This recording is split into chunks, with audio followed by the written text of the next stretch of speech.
Hey guys. This is what if Naruto was the son of the Greek goddess Hera. To save an entire world from a madman, one goddess has given the Kages a means to send Naruto to another realm. Will Naruto be able to discover Kushina's divine identity, and can he survive the challenges of being her son? Hit like and subscribe if you like this one, and also please check the author in the description. Let's start. We are pain, that's all. We are God.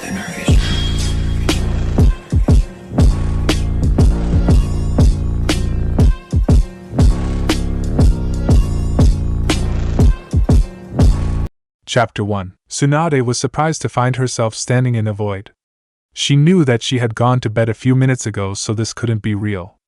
Was she having a weird dream, or had Madara somehow infiltrated Konoha and placed her under a genjutsu? She instantly tried to cancel the supposed genjutsu, but nothing happened. Either she was in a strange dream, or she was under one very powerful illusion. The Hokage quickly looked around trying to find something that made sense in this void. She soon spotted 4 shadowy figures and decided to walk closer to them. It's not like she had a better alternative. After walking for what seemed like hours, or minutes as time made no sense in this realm, the figures became clear and Tsunade found herself looking the other Kages. Gaara was the first to speak. This isn't an ordinary dream. He said it with such certainty that none of the assembled Kages would disagree with him. Gaara then continued, I take it that all of you tested this place to see if it was an illusion, and couldn't break out as well? Do any of you know of any jutsu that allows someone to communicate with others in dreams? Before any of the other Kages could respond, a 6th figure appeared. This figure was cloaked in shadows, but the gathered shinobi could see that it was a woman. That put them slightly at ease, as none of them figured that Madara would try to trick them by pretending to be a woman. A person of his power and ego wouldn't pretend if he had somehow trapped their minds in this void. Although cloaked in shadows, the unknown woman had a regal demeanor and projected an aura of power. Be at ease, Kages, the woman said with authority. I mean you no harm summoning your spirits here. In fact, I have come to help you with your upcoming war. Yae quickly spoke up, just how the hell do you hope to help us? Furthermore, why should we trust what you say? We don't know who you are, and this is not a normal meeting. A massive wave of killing intent flooded the void directed at Yae. The powerful Raikage was reduced to a quivering mass of terror in seconds. Were it not for certain circumstances, I would destroy your mind and leave your body to waste away. Mere mortals like you have no right to speak to their betters that, and I have killed many for questioning me in that manner. Believe this foolish mortal, I would gladly kill you and all of Kumo for the insults you and people have given to me if the kami of this realm would permit it. Luckily for you, the kami you worship would cause me too many hassles if I whipped Kumo out of existence, and I have a use for you. The shadowy figure then gave Yae one last glare that gave him a vision of 1,000 gruesome deaths. Trying to keep things from escalating out of control, Mei spoke up. Milady, would you be so gracious to tell us your name? Any help you can offer us would be truly appreciated. Mei didn't like speaking in a courtly manner. In fact, no ninja leader had ever liked dealing with the courtly customs of the nobility. However, they all knew how to use it when necessary, and Mei was especially skilled when it came to placating nobles. Every fiber of the Mizuki's body was screaming that this figure was a strong-willed and powerful noble that needed to be treated with the utmost care and respect. With a commanding tone, the shadowy woman spoke. None of you are worthy of knowing who I truly am. However, some of you do know a shadow of me. Under this aspect, I will permit you to address me. There was a blinding flash of light that forced all the Kages to close their eyes. After a few seconds, the light faded and everyone felt lighter, as if a massive weight they hadn't realized they had been carrying was removed. A softer and friendlier voice spoke up, There, you guys can open your eyes now. Swanda opened her eyes and her jaw immediately fell as far as it physically could go. She blinked her eyes trying to see if they were deceiving her. Despite what Tsunade thought would happen, the woman before her did not change. Nervously and in shock, the Hokage said, Kushina? Kushina Uzumaki nodded her head and cheerfully replied, It's me, Busta-chan. Tsunade scowled when she heard Kushina's unique nickname for her, and the other Kages tried to keep their giggles from escaping.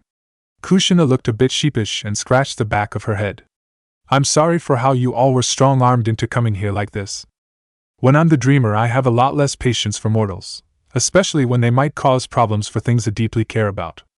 Kumo's previous dumbass stunts just shortened my dreamer's fuse even more than normal. Owanoki glanced at Yae and said, Don't worry. He shortens everyone's fuse, so I can't blame you for that. However, I do wish to know how you're speaking to us. After all, you are dead. He didn't want to bring up that bit about the dreamer because it made no sense to the old Kage. Minato's feared wife glanced at all of the Kages and then began to explain things. You all must understand a few things. First, there are many realms to existence. Think of it like the elemental nations are one country among many, with it being almost impossible to enter another country. Each realm is under the control and guidance of a group of deities. The realm you all live in is under the control of the kami, and they typically influence things by periodically incarnating themselves as mortals. Sometimes their avatars are well known and have massive influence on the land. For instance, Hiroshirama Senju was an avatar of the goddess Benzaiten. At other times they have almost no influence on the course of events, living simple lives like Susanoo is currently doing as a certain ramen chief. The reason I am telling you all this is because I am something close to an avatar. However, the goddess that I am a part of is not a kami. She is part of another group of deities known as the Olympians who rule another world. I won't go into the specifics, but one day she got so furious over something that she accidentally sent part of her essence into this realm where it was incarnated as me, Kushina Uzumaki. Gaara spoke up. Are you some sort of divine Kage Bunshin then? That was what came to his mind given what she had told him. Besides, Gaara figured it would rather ironic given how much Naruto used that jutsu. Something about the women brought his blonde knucklehead friend to Gaara's mind. If those two weren't related to each other in some way, he was a monkey's uncle. Kushina smiled at her son's friend. Both yes and no, Gaara. I am both connected and separate from my dreamer. She is all that I am, but I am not all that she is. When she dreams she becomes me, and when she awakens I return to her. I am not a mere role that she takes on, but I am not a separate personality or person either. All you need to know is that both her and I are committed to seeing her son Naruto protected. Tsunade frowned when she heard Kushina say that. What do you mean by her son, Kushina? Are you speaking about the two of you being one and the same or something different? Part of Tsunade was still having trouble accepting that the little brat she occasionally babysat was connected to a goddess.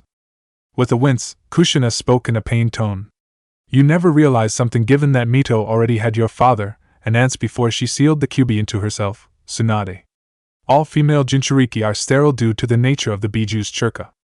Male Jinchuriki don't have this problem due to the more dominating aspect of yang and male chakra and the fact that male genitals are less connected to the churka network than female genitals. My dreamer stirred at my distress that I couldn't have any children and decided to help. She willed one of her eggs and a greater fraction of her essence into me so that Naruto could be born. Gods and goddesses don't have DNA, so Naruto's maternal DNA was copied directly from my own. My dreamer is in essence Naruto's primary mother while I am his secondary mother. The reason why I am telling you all this is because my dreamer wishes to transport Naruto from your realm to hers. Under normal circumstances she would prefer for Naruto to stay in your realm.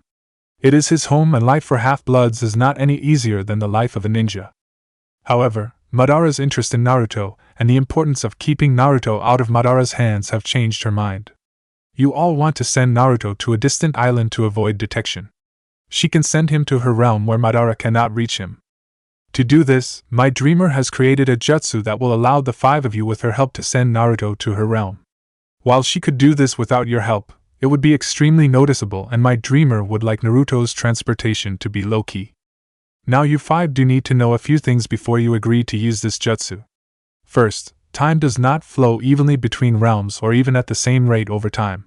Temporal stress will destroy everything trying to move between realms that is not divine or has a firm grounding in both realms.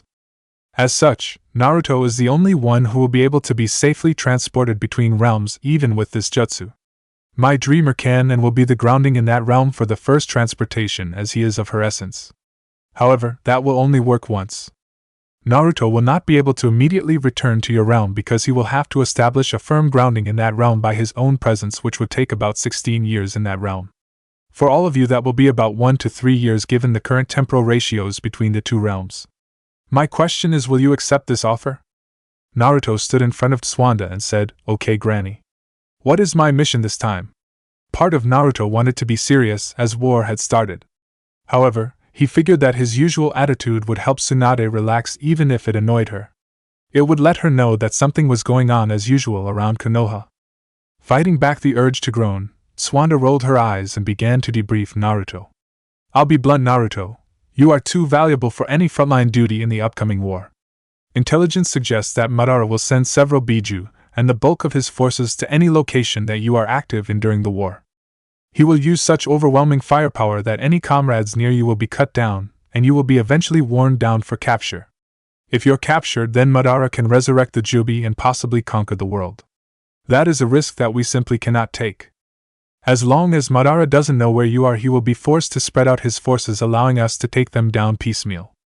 To ensure that Madara cannot get his hands on you, Naruto, I and the other Kages have agreed that you are to be sent to a distant land that can only be accessed by special jutsu. Your mission is to remain in that land and train until either the war is over or we find some way to ensure that Madara cannot resurrect the Jubi. This isn't an easy decision, Naruto. I know how much you want to help your friends and you have become a very powerful ninja. Unfortunately, this war isn't about territory or the usual resources previous wars have been fought over. This war is about the Biju, which makes you even more important than the capitals of all the nations in the alliance. As hard as it is for you, Naruto, the best way you can help your friends and keep them safe is to leave. Naruto felt dead inside when he heard Swanda say that to him. Part of him could intellectually understand where Swanda was coming from. Despite claims to the contrary, Naruto did know a good deal about strategy and protecting vital assets. Jiraiya had often played various strategy games with him to drive this home. He understood that he was a vital military asset because he was a Jinchuriki, and that he was Madara's main objective. If Gaara or anyone else had been in this position, he would be all for keeping them safe and far away from the battlefield. However, intelligence and rationality never mean anything as far as the heart is concerned. Naruto had gone through hell and back between his battles and training to make sure he could protect his friends. After all the blood, sweat, and tears he had spent in the past, Tsunade's words made him feel like a failure. To Naruto's heart, Tsunade was effectively saying that he wasn't good enough to fight in this war and he needed to be protected like a little kid. Now Naruto knew that was not what Tsunade was saying or even meant, but that's what he felt like. With a resigned sigh, Naruto forced himself to look Swanda in the eyes. When do I have to leave? Tsunade calmly said, You'll be leaving tomorrow in secret, Naruto. I am already having Kakashi and Yamato create a set of training scrolls with different jutsus and sealing techniques to help you train. You are not to speak to anyone about your upcoming departure. I know you want to say your goodbyes, Naruto, but your friends will be safer if they know nothing about this. I also want you to know up front that the land you are traveling to does not have the same rate of time as all the other lands. While it will only seem like months to us, years could easily pass for you. Believe me, Naruto, this isn't an easy decision for me, and I only agreed to this option because I think that this will help you and everyone else out in the end. The Hokage then stood up, walked around her desk and gave Naruto a hug. She held him gently for a few moments, and then let go. Tsunade then gave Naruto a small smile. There is one good thing to all of this, Naruto. In this land that you are going to, there is a powerful lady who has a close connection to your mother. She cannot give you much direct aid due to some laws governing her station. However, she has promised to give as much aid as she can give you. Part of this is creating the jutsu that will allow you to travel to her lands. Hopefully, she'll be able to tell you more about your mother since she and Kushina were far closer to each other than I ever realized. That news picked up Naruto's spirits. He had only recently found out that the Yondaime was his father, but he knew almost nothing about his mother. Naruto knew that his father had a wife unlike many of his peers since Jiraiya had once shown him a picture of the old perv with his parents. Like most ninjas, Minato had been a rather private person and the textbooks in school had almost nothing on his private life. However, Naruto didn't even know his mother's name until just now. Naruto knew practically every bit of public information about his dad and quite a lot of personal information on him as well. But Naruto knew nothing about his mother. The chance to finally learn about her was extremely tempting and softened the blow of being sent away. Pain. Every synapse in Naruto's body was screaming in agony, forcing him awake. Naruto's eyes frantically scanned around, trying to make sense of his location. It was hard for him to focus as everything seemed blurry, bigger than it should be. Naruto quickly realized that he was restrained somehow, but it didn't feel like he had been tied up. How had he gotten into this situation? The last thing Naruto could remember was collecting his things, receiving a few scrolls from the various Kages, and standing the seal that was supposed to send him. Naruto's eyes widened as he remembered that he was supposed to be transported to another land. But why did he feel so much pain and where was he? Naruto blinked his eyes several times as his vision started to get sharper. He saw several chairs in front of him, and that he was sitting on a raised seat on a bench with a strap of some sort keeping him in the seat. Naruto's backpack was on the bench next to him, but it seemed a lot bigger than it should be. The last thing he noticed was a letter next to his backpack. Naruto grabbed the letter and noticed that something wasn't right with his arms. However, he was still in too much pain to think about what could be the problem. Hoping for some answers, Naruto opened the letter and focused past the pain to read it. Dear Naruto, you are no doubt confused about what is going on, so this letter is to explain things to you. The first thing you must know is that you were sent to another world and not another country by the transportation jutsu. By being here you are safe from Madara, as only someone with links to both worlds can be transported by that jutsu. You are the only one to have such dual links because of your connection to me. The link I speak of is the fact that I am your mother, my son. The woman known as Kushina Uzumaki back in Konoha was a fragment of my essence. It was because I willed it that my fragment, or dream if you will, was able to have you. First, I want you to know that I am proud at how you have grown over these years. Most heroes have broken under lesser challenges. The second fact I want you to be aware of is that I will only be able to help you indirectly. This is an ancient family law that I wholeheartedly support. Too many of my relatives would abandon their duties or spoil their offspring in ways that create terrors, such as Thetis did with Calibos, if this law was not in place. I love you dearly and wish that I could raise you like a regular mother. However, laws only have power and people's respect for them if they are applied equally to all that they affect. If you wish to be angry at me for this, I cannot fault you. Too many of my relatives' children are enraged at our indifferent attitude as necessitated by this law. All I expect is that you understand the reasons for these actions even if you hate them. Next, I wish to explain your current circumstances. First of all, your body has been de-aged to that of a 9-year-old. This is the age you would be at if you had been born in this world, and so the jutsu shifted your form accordingly. However, you should find that your abilities are closer to what you had before traveling with Jiraiya due to my blood and the Kyuubi's influence. You should start to see some unusual abilities due to my blood no longer being suppressed like it was in your world. What abilities these are I cannot say. You are my first half-blood child, as it is not in my nature to have them. The reason why you are called a half-blood and my true name must remain secret at the moment. The more you know, the greater risk you have of being attacked. For now, you may refer to me as Kushina, as it is a name of mine. I have created a cover story for your arrival in this world. To the mortal authorities, you will seem to be the orphan survivor of a car crash. Your parents for this cover are Minato and Kushina Uzumaki, who died in the car crash. Don't worry about the mortal bodies, as I altered 2 recently killed criminals to be body doubles. The crash will be used as cover to explain why you don't know many common things about this world, as you suffered some memory loss. Sorry for having to put you in a foster home, but it is the safest place for you at the moment, and will be far better than the orphanage in Konoha. When you get older, son, it will be necessary for you to relocate to a place called Camp Half-Blood. This is because the enemies I spoke of will start to detect you as you get older. I did not immediately send you to Camp Half-Blood because I do not want my enemies to know about you for the time being. My family is well known at getting back at members we have quarrels with by attacking their children. I myself have quite the reputation for doing this, which means you will have target on your back once I claim you. Luckily, the same law that limits my ability to help you also limits the ability of my enemies to hurt you. Also, my family's influence in the area you currently are in is weak as opposed to how it is in the rest of the country. Don't worry about them using loopholes against you, as I know all of them. I will be using the time before you head to Camp Half-Blood to gain leverage over those who might wish to harm you. Love, your mother. P.S. If you ever encounter Artemis and her group, be extra careful. They don't like men, and Artemis will be especially hostile to you for reasons I cannot disclose yet. She will help to protect you far more than she would other boys, unless she has more ice in her veins than I've ever been accused of having. Naruto closed the letter and hid it in his backpack. It had answered some questions, but gave him so many more. What was his mother's real name? Who was this Artemis, and why would she be potentially dangerous or helpful to him? How many enemies did his mother have, and just how strong were they? Where was this Camp Half-Blood, and when would he go to it? All these questions and many more swarmed through Naruto's head. At least one thing was certain for Naruto. His mother loved him and was proud of him. She might be limited in what she could do for him, but she was doing what she could. Naruto heard sirens coming and decided to close his eyes. He figured it would be better for his cover if he pretended to be out cold. As Naruto closed his eyes, he promised, "Mom, I will be strong enough one day that you won't ever have to fear one of your enemies attacking me." It took the authorities several weeks to sort everything out for Naruto. He soon found out that he was now living in the United States. Specifically, he was in the panhandle part of the state of Alaska.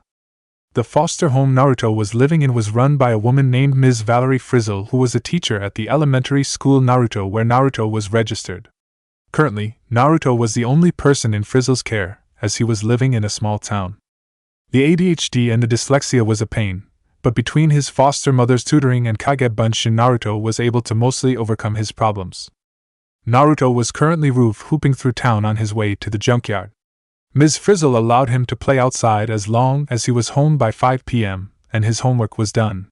If his homework wasn't done, Naruto would be grounded for a week after playing outside. A small smirk appeared on Naruto's face as he quickly leaped across the street. Thanks to his clones, he never had to worry about doing his homework, which wasn't that hard in the first place. Quickly enough, Naruto reached the junkyard, which was otherwise deserted. He knew when the garbage men would arrive to dump the garbage off and when they left. The relatively remote junkyard was the perfect place for Naruto to train to keep up his skills. Naruto immediately made a dozen Kage Bunshins and had them do various taijutsu forms. Being turned into a munchkin had shot his taijutsu skill straight to hell. Sure, Naruto's chakra control had slipped some from being a little kid again, but that had been partially offset by the lowering of his chakra pool. The only thing that hadn't been messed up for Naruto was his physical strength. Actually, he was a little stronger now in his regular state than he had been as a teen in Sage mode. However, even that blessing was a curse for Naruto. His unusually strong strength wasn't off the charts like Tsunade's or Sakura's and was more at Gai and Lee's level. But Naruto couldn't turn off his strength, and so he had to constantly train to avoid breaking something. Since his physical strength was so out of proportion to Naruto's other abilities, it made training even more difficult for him. Naruto was also curious as to why his speed hadn't increased at a similar rate. It didn't make any sense to him. On the other hand, it was cool to see from the clone's perspectives a 9-year-old bench pressing a used refrigerator loaded with scrap metal. Naruto did 20 bench presses with his improvised set of weights, and then put the refrigerator back in its garbage pile. Nearly freakish strength or not, he was physically only a 9-year-old boy. For the next couple of minutes, Naruto did some different stretches to rework some muscles he hadn't used in a while. After that, he sat down to work his control of the Rasengan. Kushina hadn't been kidding when she said that his abilities would be similar to how they were before his training trip. Thanks to his now crappy chakra control, it was impossible for Naruto to use a regular Rasengan without a Kage Bunshin helping him out. Shit! Naruto yelled as he once again lost control of the Rasengan, and he quickly shoved his bruised hand into the air to avoid creating shrapnel as he lost complete control of the attack. The energies making up the Rasengan lashed out everywhere, slicing up Naruto's hands. His hands quickly started to heal until there were only some bruises. Once his hand was healed as far as the Kyuubi would heal it, Naruto sighed and leaned back against the ground. Okay, Naruto said to himself as he tried to relax for a moment.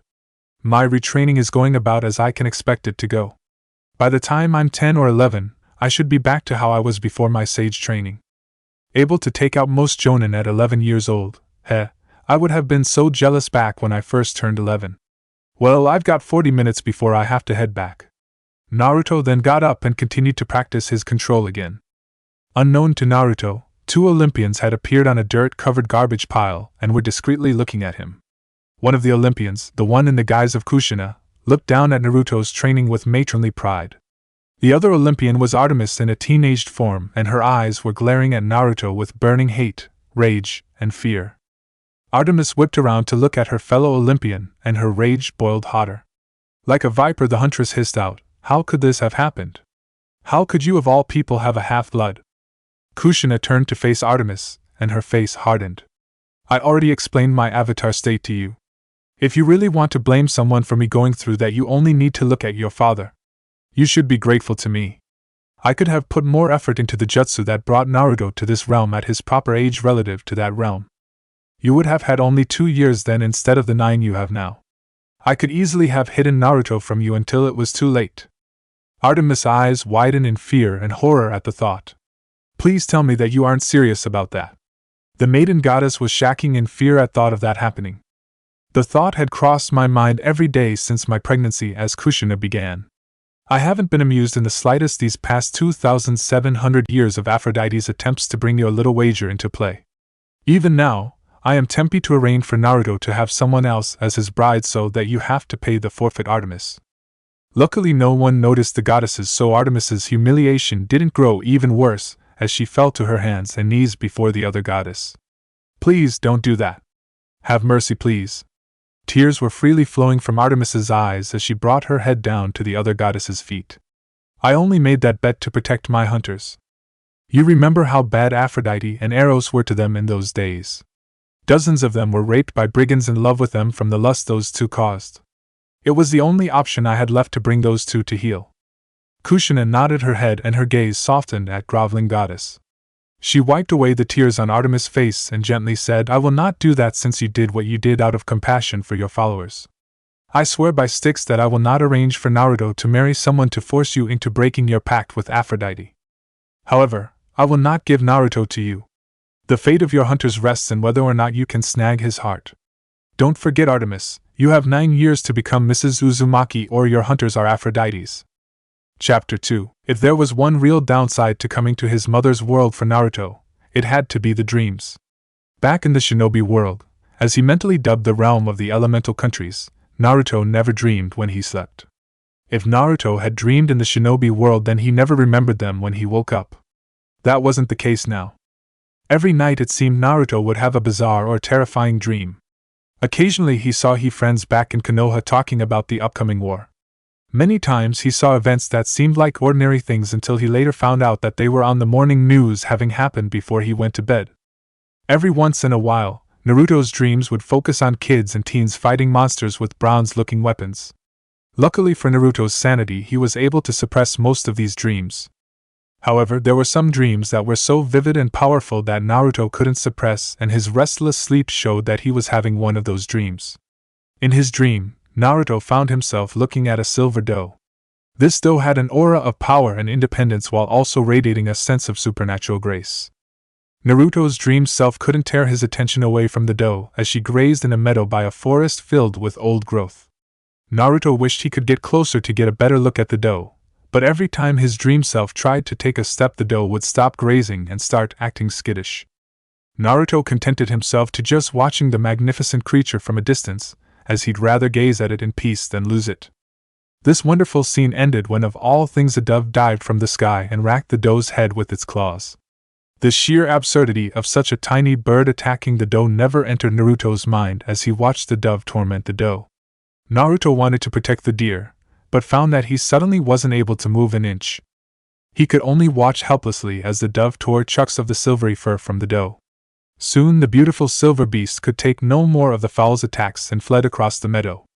Thankfully for Naruto, his dream self was carried along as the doe made her mad dash to escape the dove. On and on the doe raced as she desperately tried to escape from the dove's attacks. These attacks only got worse as a second, smaller dove joined in the assault. Naruto wished that she would find a way to escape her tormentors, and he furiously struggled to move on his own in vain. Eventually, the doe came to a grapevine growing near a river and called out the doves. What she said Naruto couldn't hear, but he was grateful that the doves stopped their attack to listen. He watched as the doe gave the grapes on the vine to the two doves, causing them to act like they were drunk. Part of Naruto figured that the doe would now squash her tormentors since they were at her mercy, or at least used the opportunity to escape. But that didn't happen, and instead the doe turned around and pointed straight at Naruto with her hoof.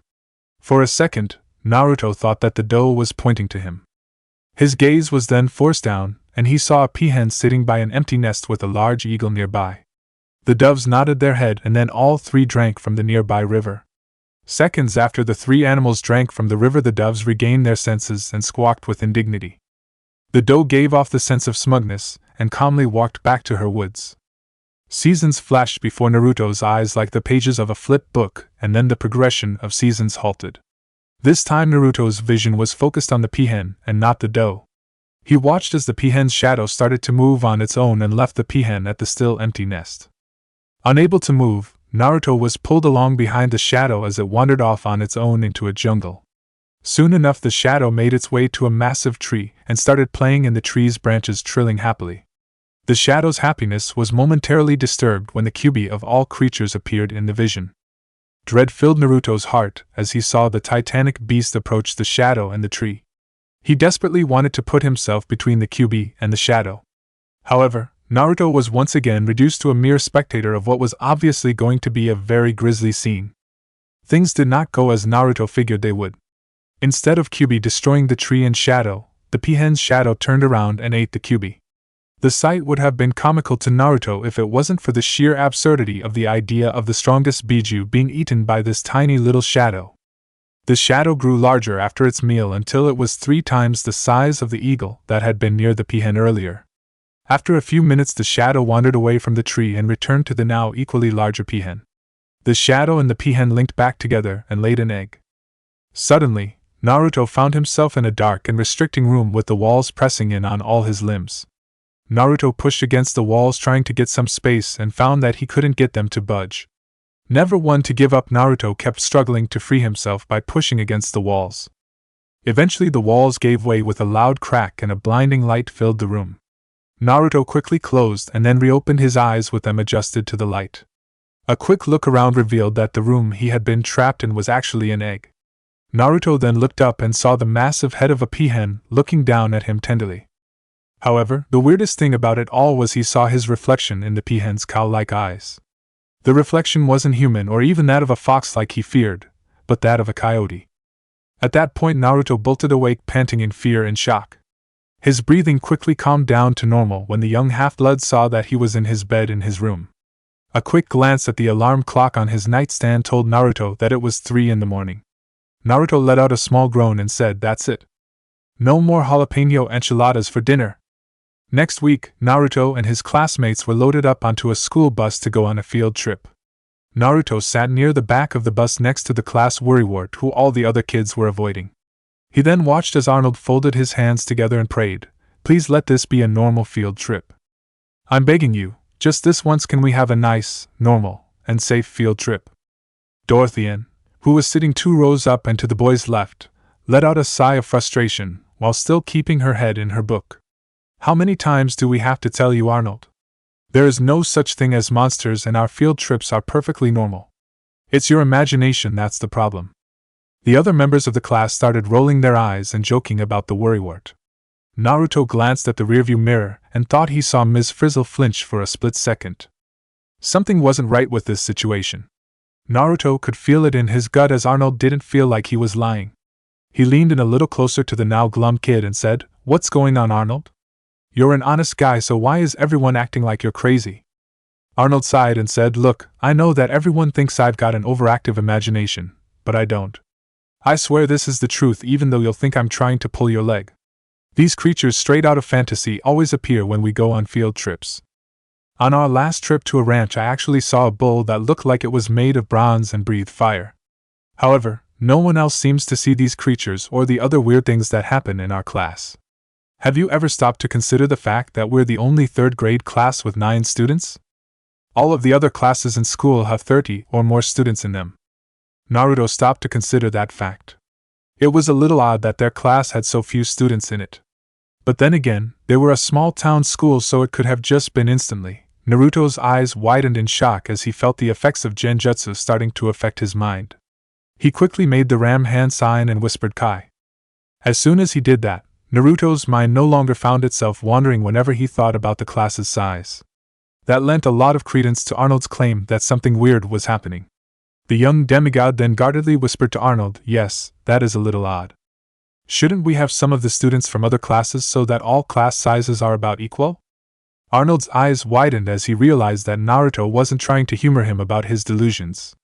The young boy quickly cleaned his glasses and then looked at the other 7 students in the class. Once Arnold was sure no one else was paying attention to them, he continued his discussion. "That's just the thing, Naruto. We did have 25 students in this class back when the school year started. At least, I remember us having 25 students at the beginning of the year. I remember there was a situation back in August when I could have sworn a group of giants attacked the class on the playground. The very next day, everyone who was injured was suddenly not in our class and in another class. After that we started going on field trips every couple of weeks. Every couple of field trips it seems that someone would get seriously hurt, and then the next day they'd appear in another homeroom. Naruto frowned when he heard what Arnold told him and his recent brush with the unknown illusion attempt. Something wasn't right here and Naruto wanted to know why. Part of him considered the possibility of a consistent attack by ninjas. However, that didn't make any rational sense. Why would anyone order an attack on a class of kids in nowhere Alaska? Furthermore, what kind of mission involves beating up children and then making everyone believe that they're part of another class? The possibility of this somehow involving him didn't make sense even to a man. Something was targeting this class long before he came to this world. Very quickly Naruto's sense of justice boiled to the surface. It was the same sense that had pushed him to complete the mission in Wave even though he knew that he was hitting way above his limit while not admitting it.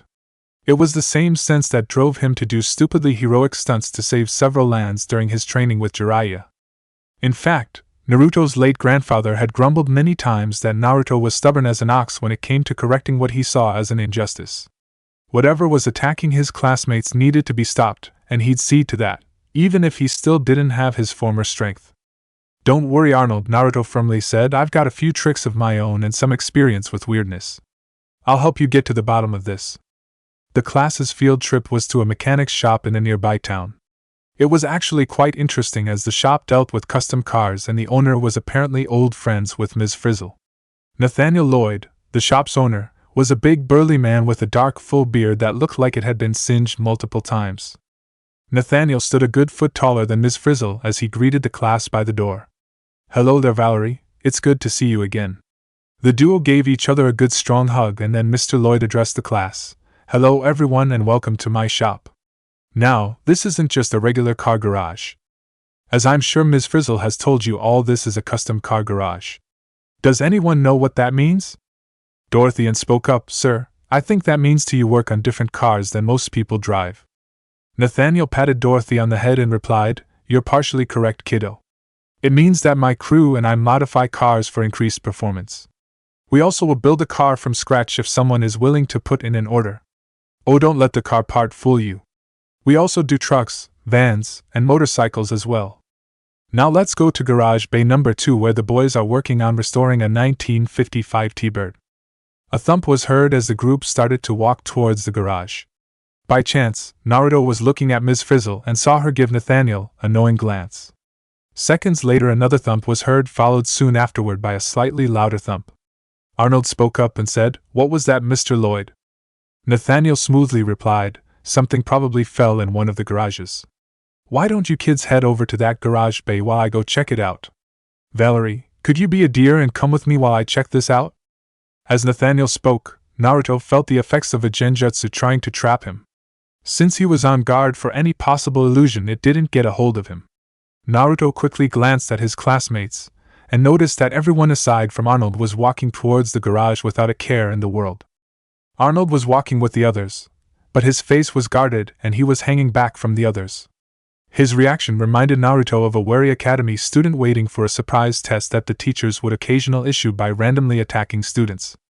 A quick glance showed Nathaniel and Ms. Frizzle walking in the opposite direction for the class and towards the thumping sound which was definitively coming from outside the shop. It was blatantly obvious to Naruto that he needed to use his clones to keep track of his classmates and investigate this situation. He just needed to figure out if he should guard his classmates himself or leave that to the clones. Naruto closed his eyes for a second and made up his mind.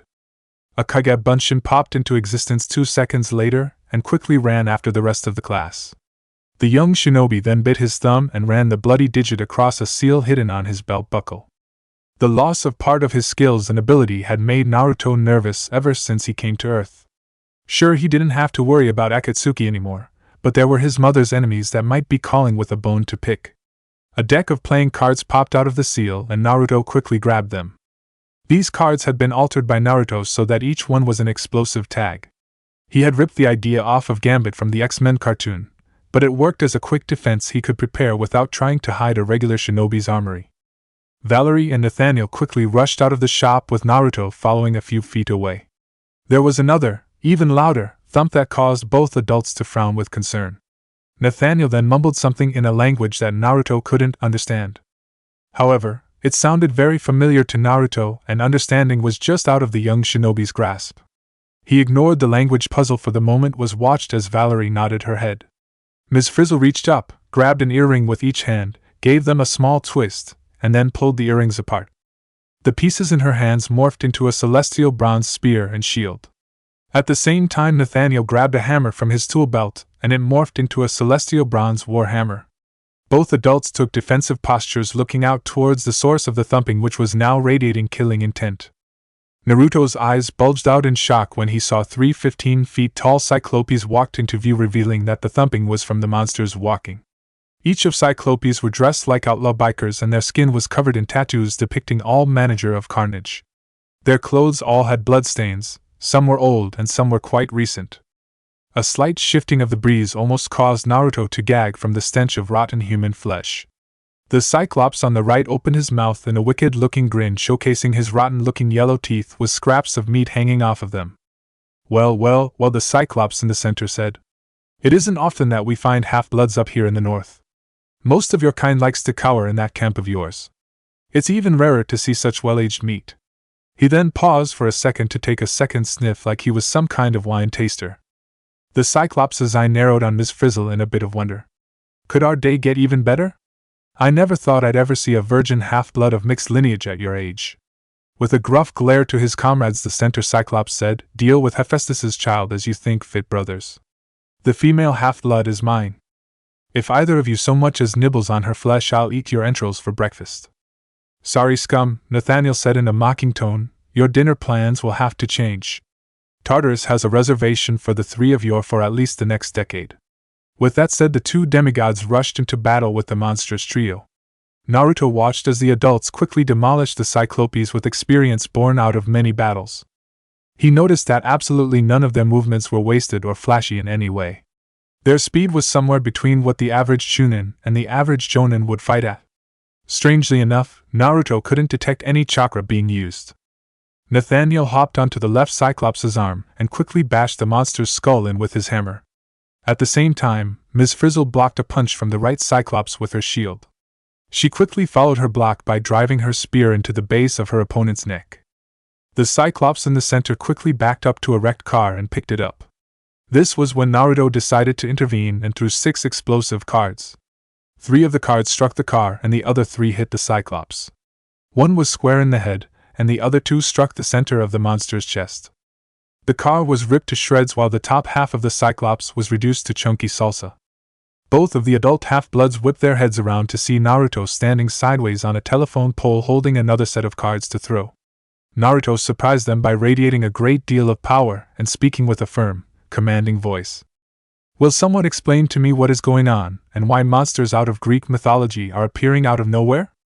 Nathaniel sighed and said, Come down from there, boy, and we can talk about this in my office. There is less chance of anyone overhearing us that way. 10 minutes later, the trio was in Nathaniel's office, and the big man was passing out sodas from a small refrigerator that had a statue of Hephaestus standing on top. Naruto noticed that Nathaniel glanced at a small green light on his desk and then sighed as he sat down. He glanced at Ms. Frizzle and said, Now that we're safe, we can tell the youngest member of the club about the real world. Since he's your charge, do you want the honors, Valerie? Ms. Frizzle nodded her head and turned to face Naruto. This may be difficult for you to accept, Naruto. The Weavers know that most of us have trouble with this at first, but you are not a normal human. However, I suspect you already know part of that given your explosive playing cards. Everything that regular people classify as Greek mythology is real. Most mortals just cannot see it due to the mist which clouds their vision to reality. No one in this room is immortal. Nathaniel, and now you Naruto are half-bloods. That is the modern term used to describe the demigods. I am the daughter of Persephone and the granddaughter of Hygeia on my father's side. Nathaniel here is the son of Hephaestus. We don't know who your divine mother or father is and won't know until they claim you. Usually, young half-bloods such as yourself are ignorant of all of this since the knowledge makes it harder for your scent to be hidden from monsters. Standard practice for older and wiser half-bloods in such situations is to manipulate the mist so that you remain unaware and safe until you can get to a secure location for training. However, your resistance to the mist means that your scent will be extraordinarily strong. At this point, having you in the know and teaching you to defend yourself is the best solution. Naruto narrowed his eyes as he heard this information.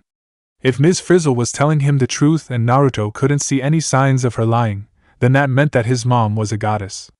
That at least explained what she meant by Kushina being a part of her essence. He then asked, this secure location wouldn't happen to be called Camp Half-Blood, would it? Both adults were shocked to hear Naruto say that. Nathaniel calmly spoke up, where did you hear about the camp? It was in a letter from my mother. She said that I'd eventually need to go there for safety. However, she didn't want me appearing there immediately as she wanted to keep some of her enemies in their place before they could attack her through me. Her letter said that someone named Artemis would be especially hostile to my existence, but should help me stay safe if we ever met. Would this Artemis be the same Artemis spoken of in the myths? As soon as Naruto said that, both adults paled as they remembered one of the myths that had not been revealed to mortals by the muses. Nathaniel quickly tapped out a message to Ms. Frizzle in a variation of Morse code they had created at camp. Could he possibly be her child? I don't know. I suspected he might be one of us, but none of the usual patterns were showing up. There are dozens of deities who rarely have children, so that his mother could be one of them. What are the odds that she finally decide to bear a half-blood? If she has, then the shit is about to hit the fan. Especially when you consider the recent power changes up on Olympus. Only a claiming will settle things, but if his could be hers, then he will need more protection. Perhaps that letter will hold some clues. Naruto crossed his arms over his chest and said, I'm right here, you know. I don't know what you're saying to each other in that code of yours, but I'm betting it's about me. A faint blush of embarrassment crossed Ms. Frizzle's face, and she quickly replied, I'm sorry about that, Naruto. It's just that your statement raised some alarms due to a potentially complicated situation that you don't know about. I would like to see that letter when we go home if you don't mind. While only a claiming can sort out our concerns, the letter could provide clues to help us protect you. The young shinobi felt extremely nervous over the idea of someone else reading his mother's letter. It was one of the few belongings he had from his mother after all. Not to mention, the letter contained clues about why he was on Earth, and that he wasn't a normal half-blood. Sure, he hadn't been told to keep that he was a ninja a secret, but his situation was too close to an espionage mission for Naruto to just hand over that information. I'll think about it, Ms. Frizzle. Sorry, it's just that my mother's letter is the only thing I have from her, so I'm very protective of it. Ms. Frizzle nodded her head and said, I understand perfectly, Naruto. Gifts from one's divine parent are to be treasured since they cannot spend much time with us.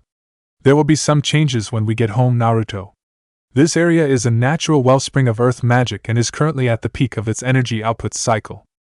That means that monsters are naturally drawn here and half-blood scents are magnified even more than normal to them. I've been trying to keep the monsters away from mortals by periodically amplifying the wellspring's effects on myself, and then disposing the monsters that are attracted. Your free time will have to be curtailed in heavy training until the wellspring starts to wane in strength in a few months. We can discuss this when we get home. Now, do you have any questions left? A thought crossed Naruto's mind and he thought about Arnold. What about my classmate Arnold? Is he one of us? I know he is able to see the monsters and he has noticed when the mist is used.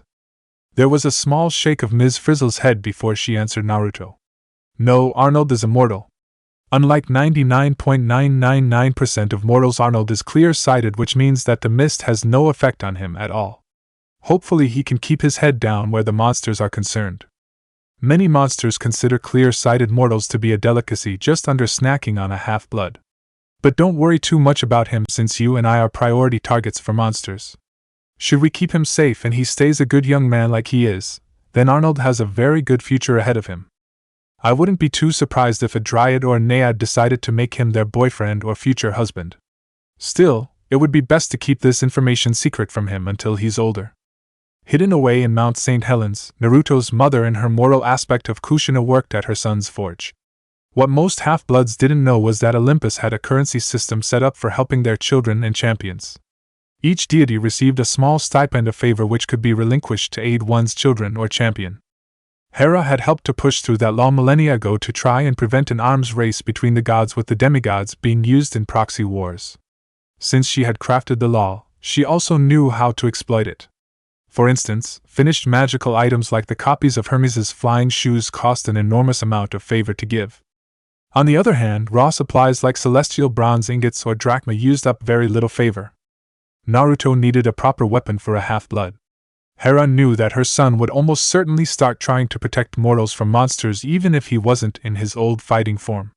He was too much like Minato in that regard, always doing his best to protect the people under his care. She knew that she'd probably need most of her stored-up favor to help bail Naruto out of the troubles he'd enviably get into in the future. Why her mortal aspect had so much trouble Hera couldn't fathom, but Naruto had inherited that as well.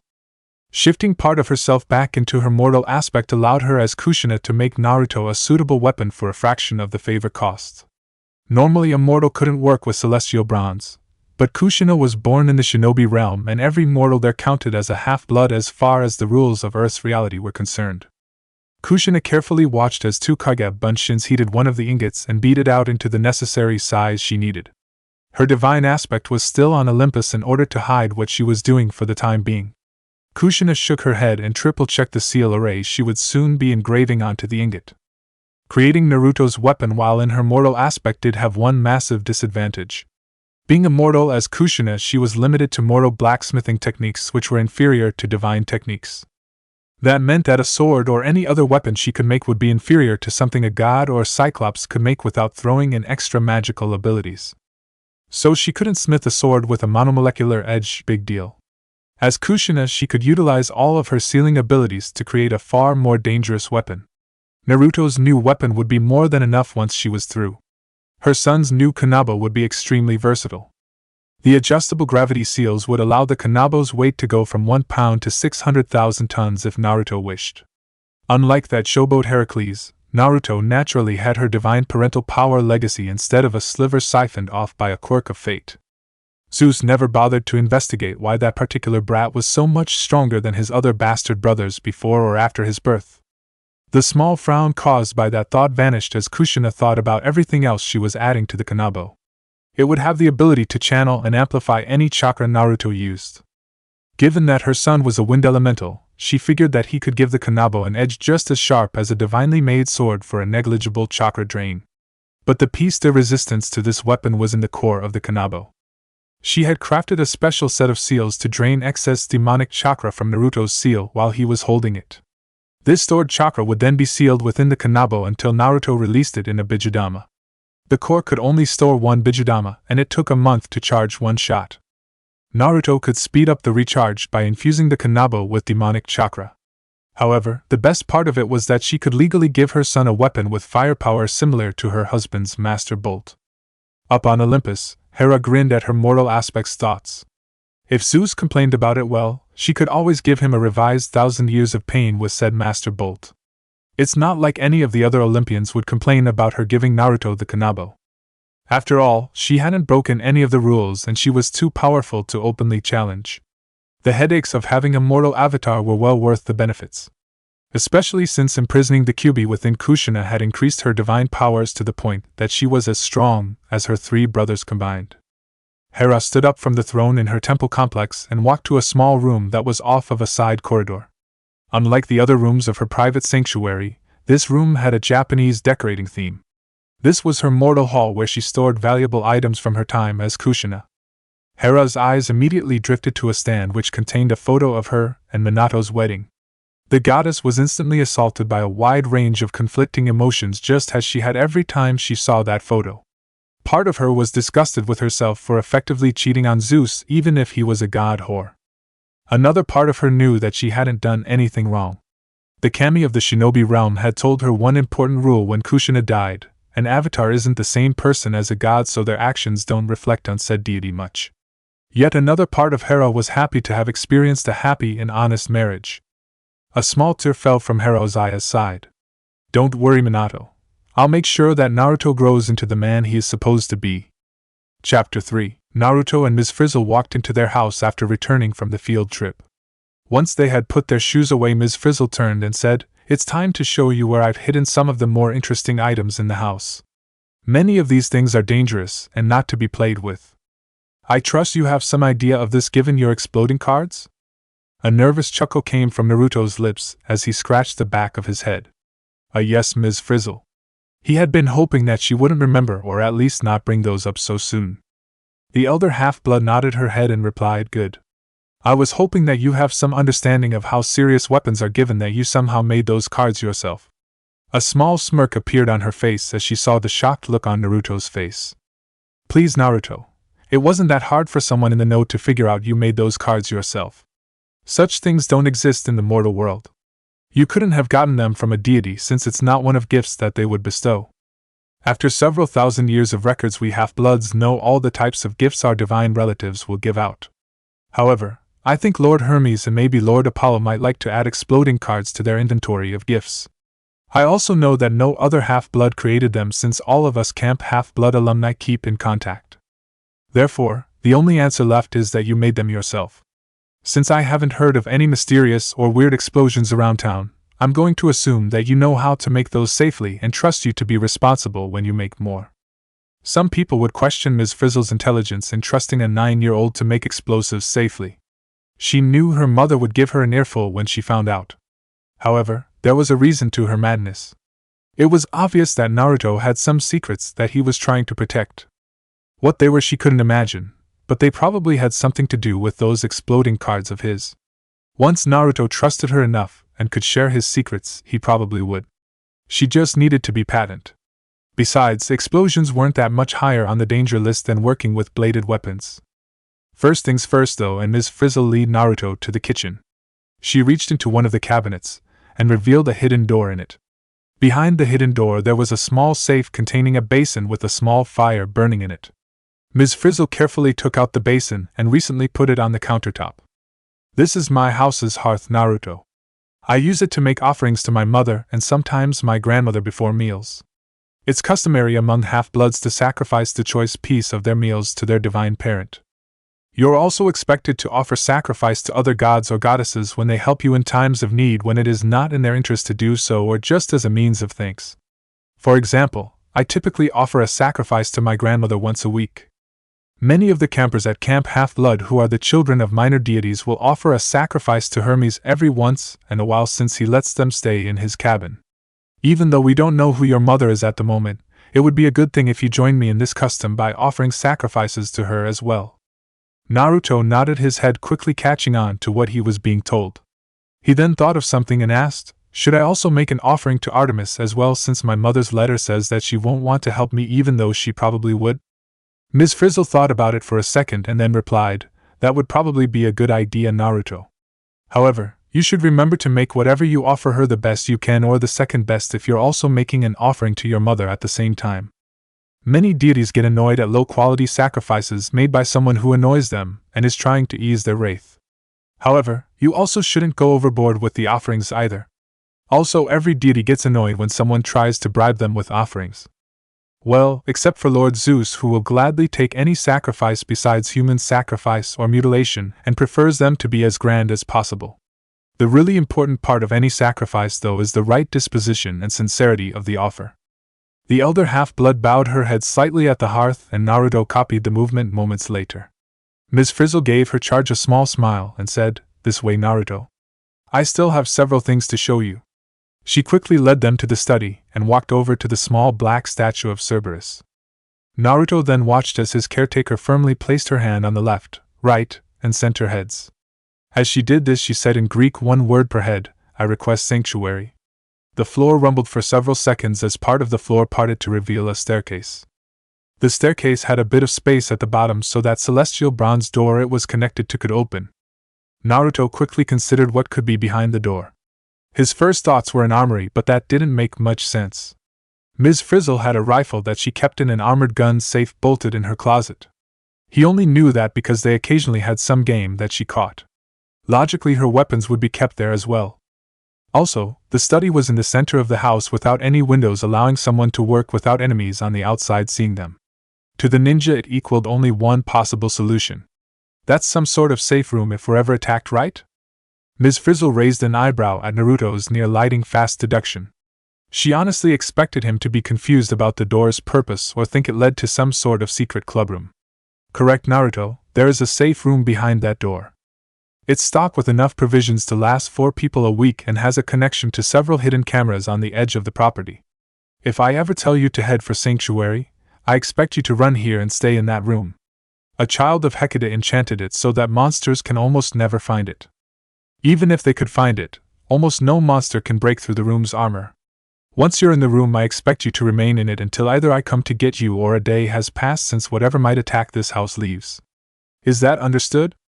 As Ms. Frizzle said that, she gave Naruto such a piercing and commanding gaze that no one could possibly doubt the royalty in her divine lineage. In response to Ms. Frizzle's command, Naruto gave her a firm nod.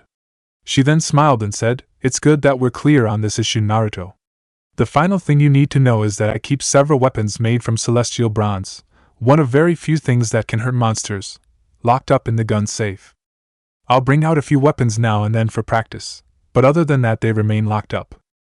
Months flew by and things quickly settled into a new routine at the Frizzle/Uzumaki house. Twice a week Ms. Frizzle gave Naruto weapons training and taught him about the various monsters he could encounter in the future.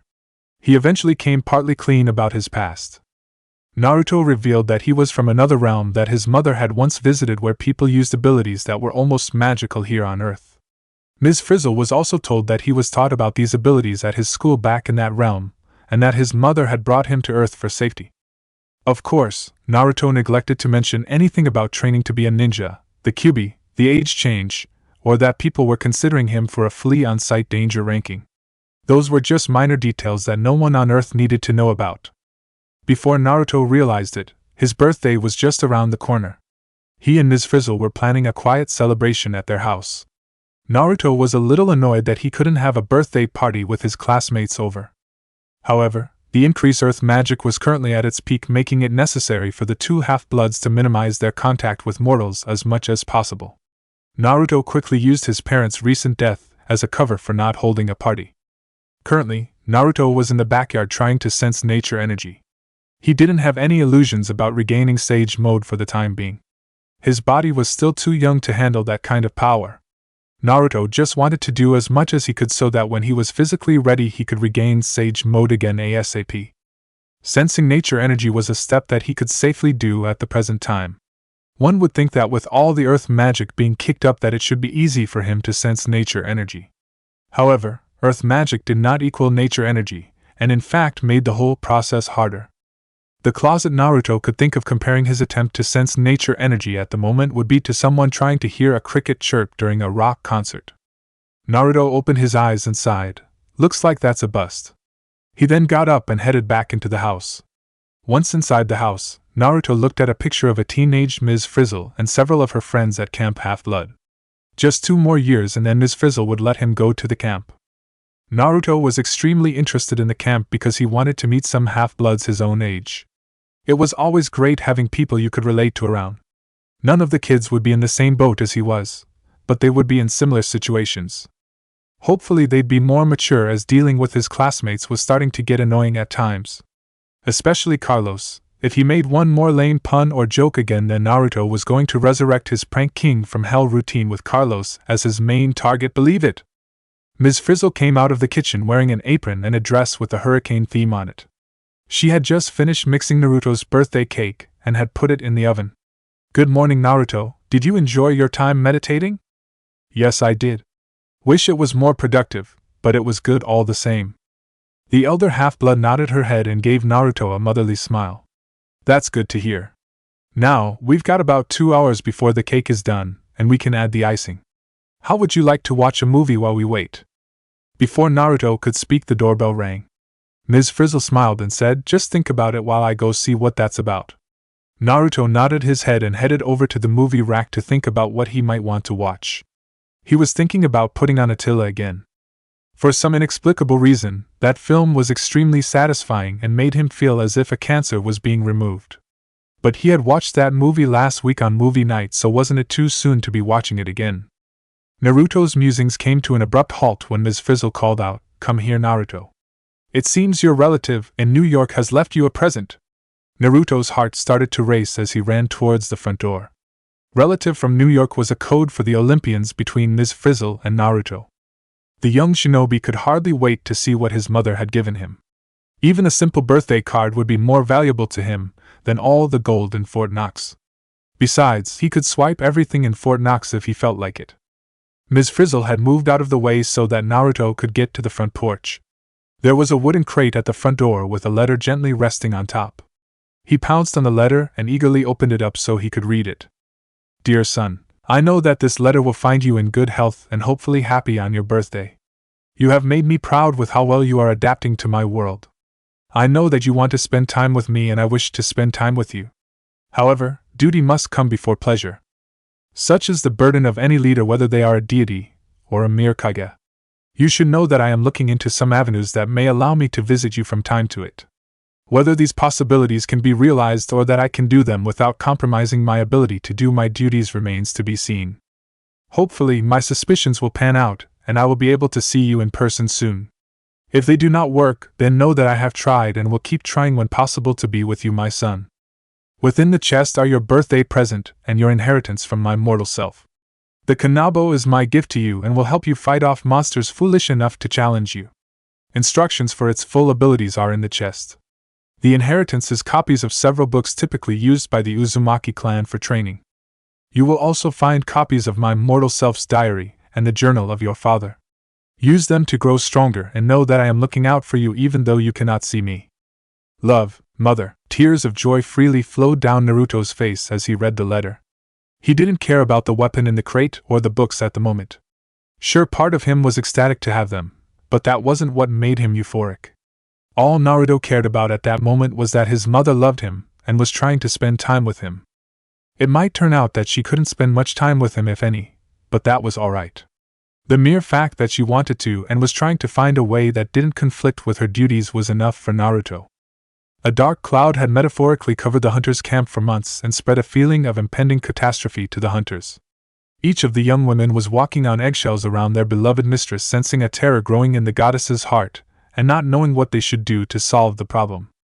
This presence of gloom had suddenly come about one day months ago, and had just grown steadily worse. However, the presence today was especially heavy today for some reason. There was also terror woven into the camp's atmosphere that radiated out from Artemis's tent. 4 of the 50 maidens quietly stood in a nearby grove that gave them an excellent view of Artemis's tent. These 4 hunters were Zoe, Phoebe, Atlanta, and Daphne. All 4 young women were special among the hunters as they were the last of Artemis's original 50.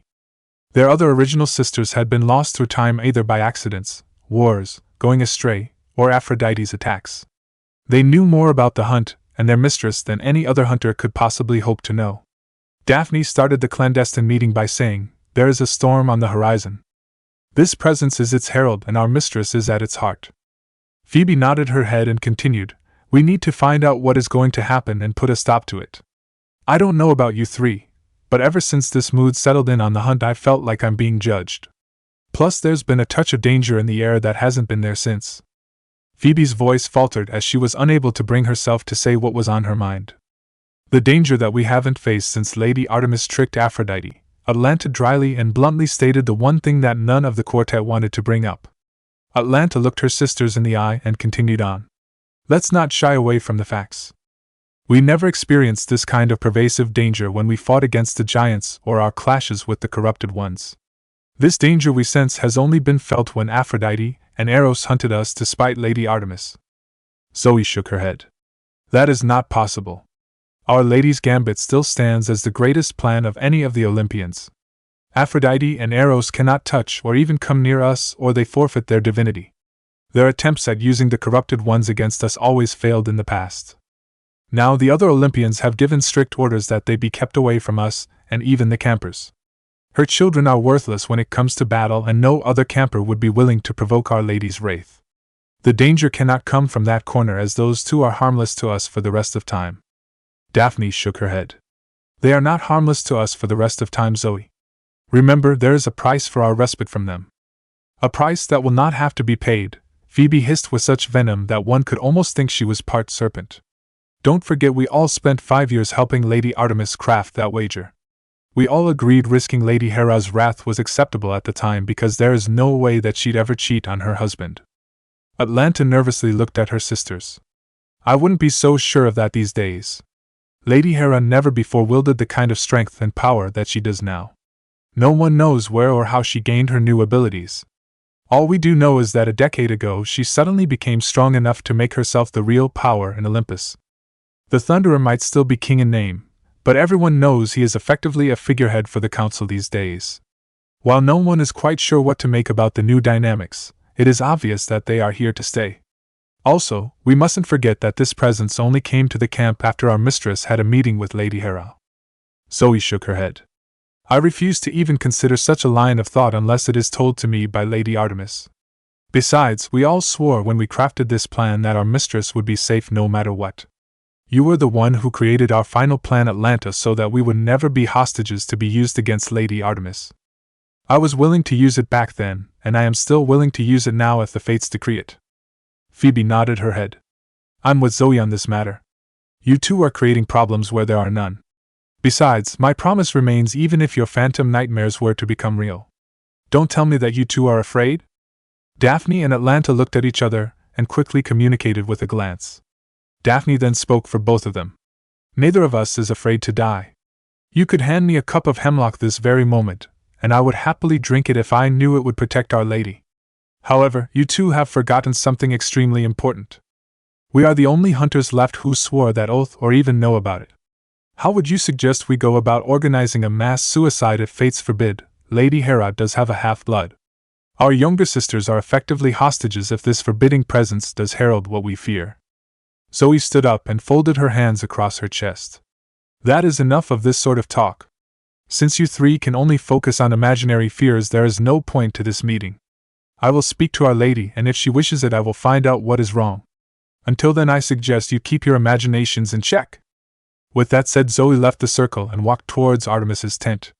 She then touched the flap of the tent and promptly entered it, leaving the other three hunters gaping in shock. Inside the tent, Zoe nearly had a heart attack when she saw the sight in front of her.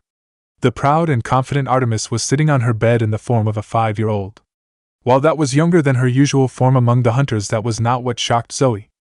What was shocking was the fact that Artemis was wrapped up in several trophy furs as if trying to hide and shivering in terror. Furthermore, she kept chanting in a terrified voice, "Only 8 years left, what am I going to do? Only 8 years left, what am I going to do?" For over a minute Zoe watched in shock as Artemis continued her panic chant. Part of the hunter was shocked that her lady never broke the chant to recognize her rather unseemly intrusion. Artemis continued her chant on and on, lost to the world in her own worries. Zoe finally realized that she needed to do something or her lady would just continue on in this state. She bowed her head and said, "Please forgive me, my lady, for what I'm about to do." Zoe then raised her hand and slapped Artemis across the cheek, unintentionally knocking the goddess off her bed and onto the floor. Luckily, the slap and sudden introduction to the floor snapped Artemis out of her nervous breakdown. The goddess's form quickly shifted from a 5-year-old to that of a 17-year-old.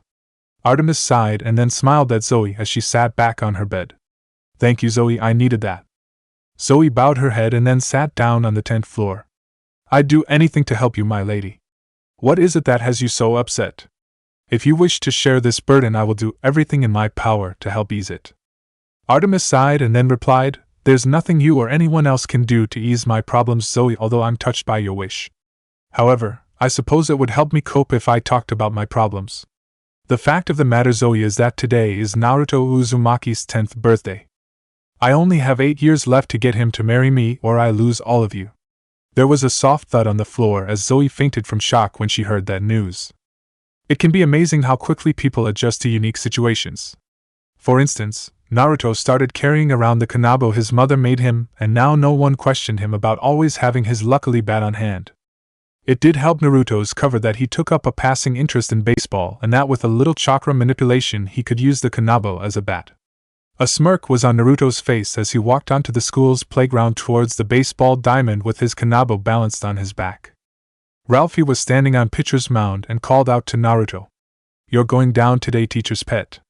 Since you're the last here, you get stuck on Team Bookworm. Arnold's team captain for you guys, so go see him and grab a bench because you won't be sitting down for long." Naruto quickly shot back as he headed to bench. "The only thing going down is whoever's downwind of you, garlic breath." He then quickly got to the bench and called out to Arnold, "So what's the game plan, buddy?" Arnold looked up and smiled at his best friend. "It's very simple, Naruto. We're mostly going to be batting in order of whoever grabbed a spot on the bench first. However, you're up if we either get 2 outs or 3 people on bases. Sorry for putting so much pressure on you, but you are the best player on the team." Naruto quickly took his spot at the end of the bench and shrugged. "It's no pressure whatsoever, Arnold. You're the captain, so you should do whatever you think is best for the team." Naruto watched as Dorothy and stepped up to bat first. She got 2 strikes and then was able to get to first base. The next person on the lineup was able to hit the baseball on their second swing. The person after that hit the ball and was then tagged out. The game continued like this for a few minutes with everyone on Team Bookworm doing good enough that Arnold didn't need to call in Naruto. In all honesty, Naruto was happy that he wasn't needed at bat because something was setting his instincts on alert. Naruto's eyes scanned around trying to see what was wrong. No traps had been set on the field to hurt any of the students. Given the time of day, the nearby river spirit would be in his home watching Baywatch. There weren't any mysterious extra students stalking the game field. What was setting him on edge? After 3 minutes of scanning, Naruto finally found what was bothering him. A Stymphalian bird was flying in the sky, apparently separated from its flock. The slowly lowering amount of earth magic in the area must be causing the monsters to become confused. Perhaps the monsters' confusion was like a flock of birds that enter a powerful magnetic field? Naruto's eyes narrowed as he watched the Stymphalian bird slowly start to fly closer to the school. He needed to kill it, or it might attack someone in the town. But how was he supposed to do that while the buzzard was still in the air? He didn't have any arrows and all of his ninjutsu didn't have enough range. The kanabo wasn't useful at the moment, since its long-range attack wasn't charged up yet, and was way too overpowered for one Stymphalian bird.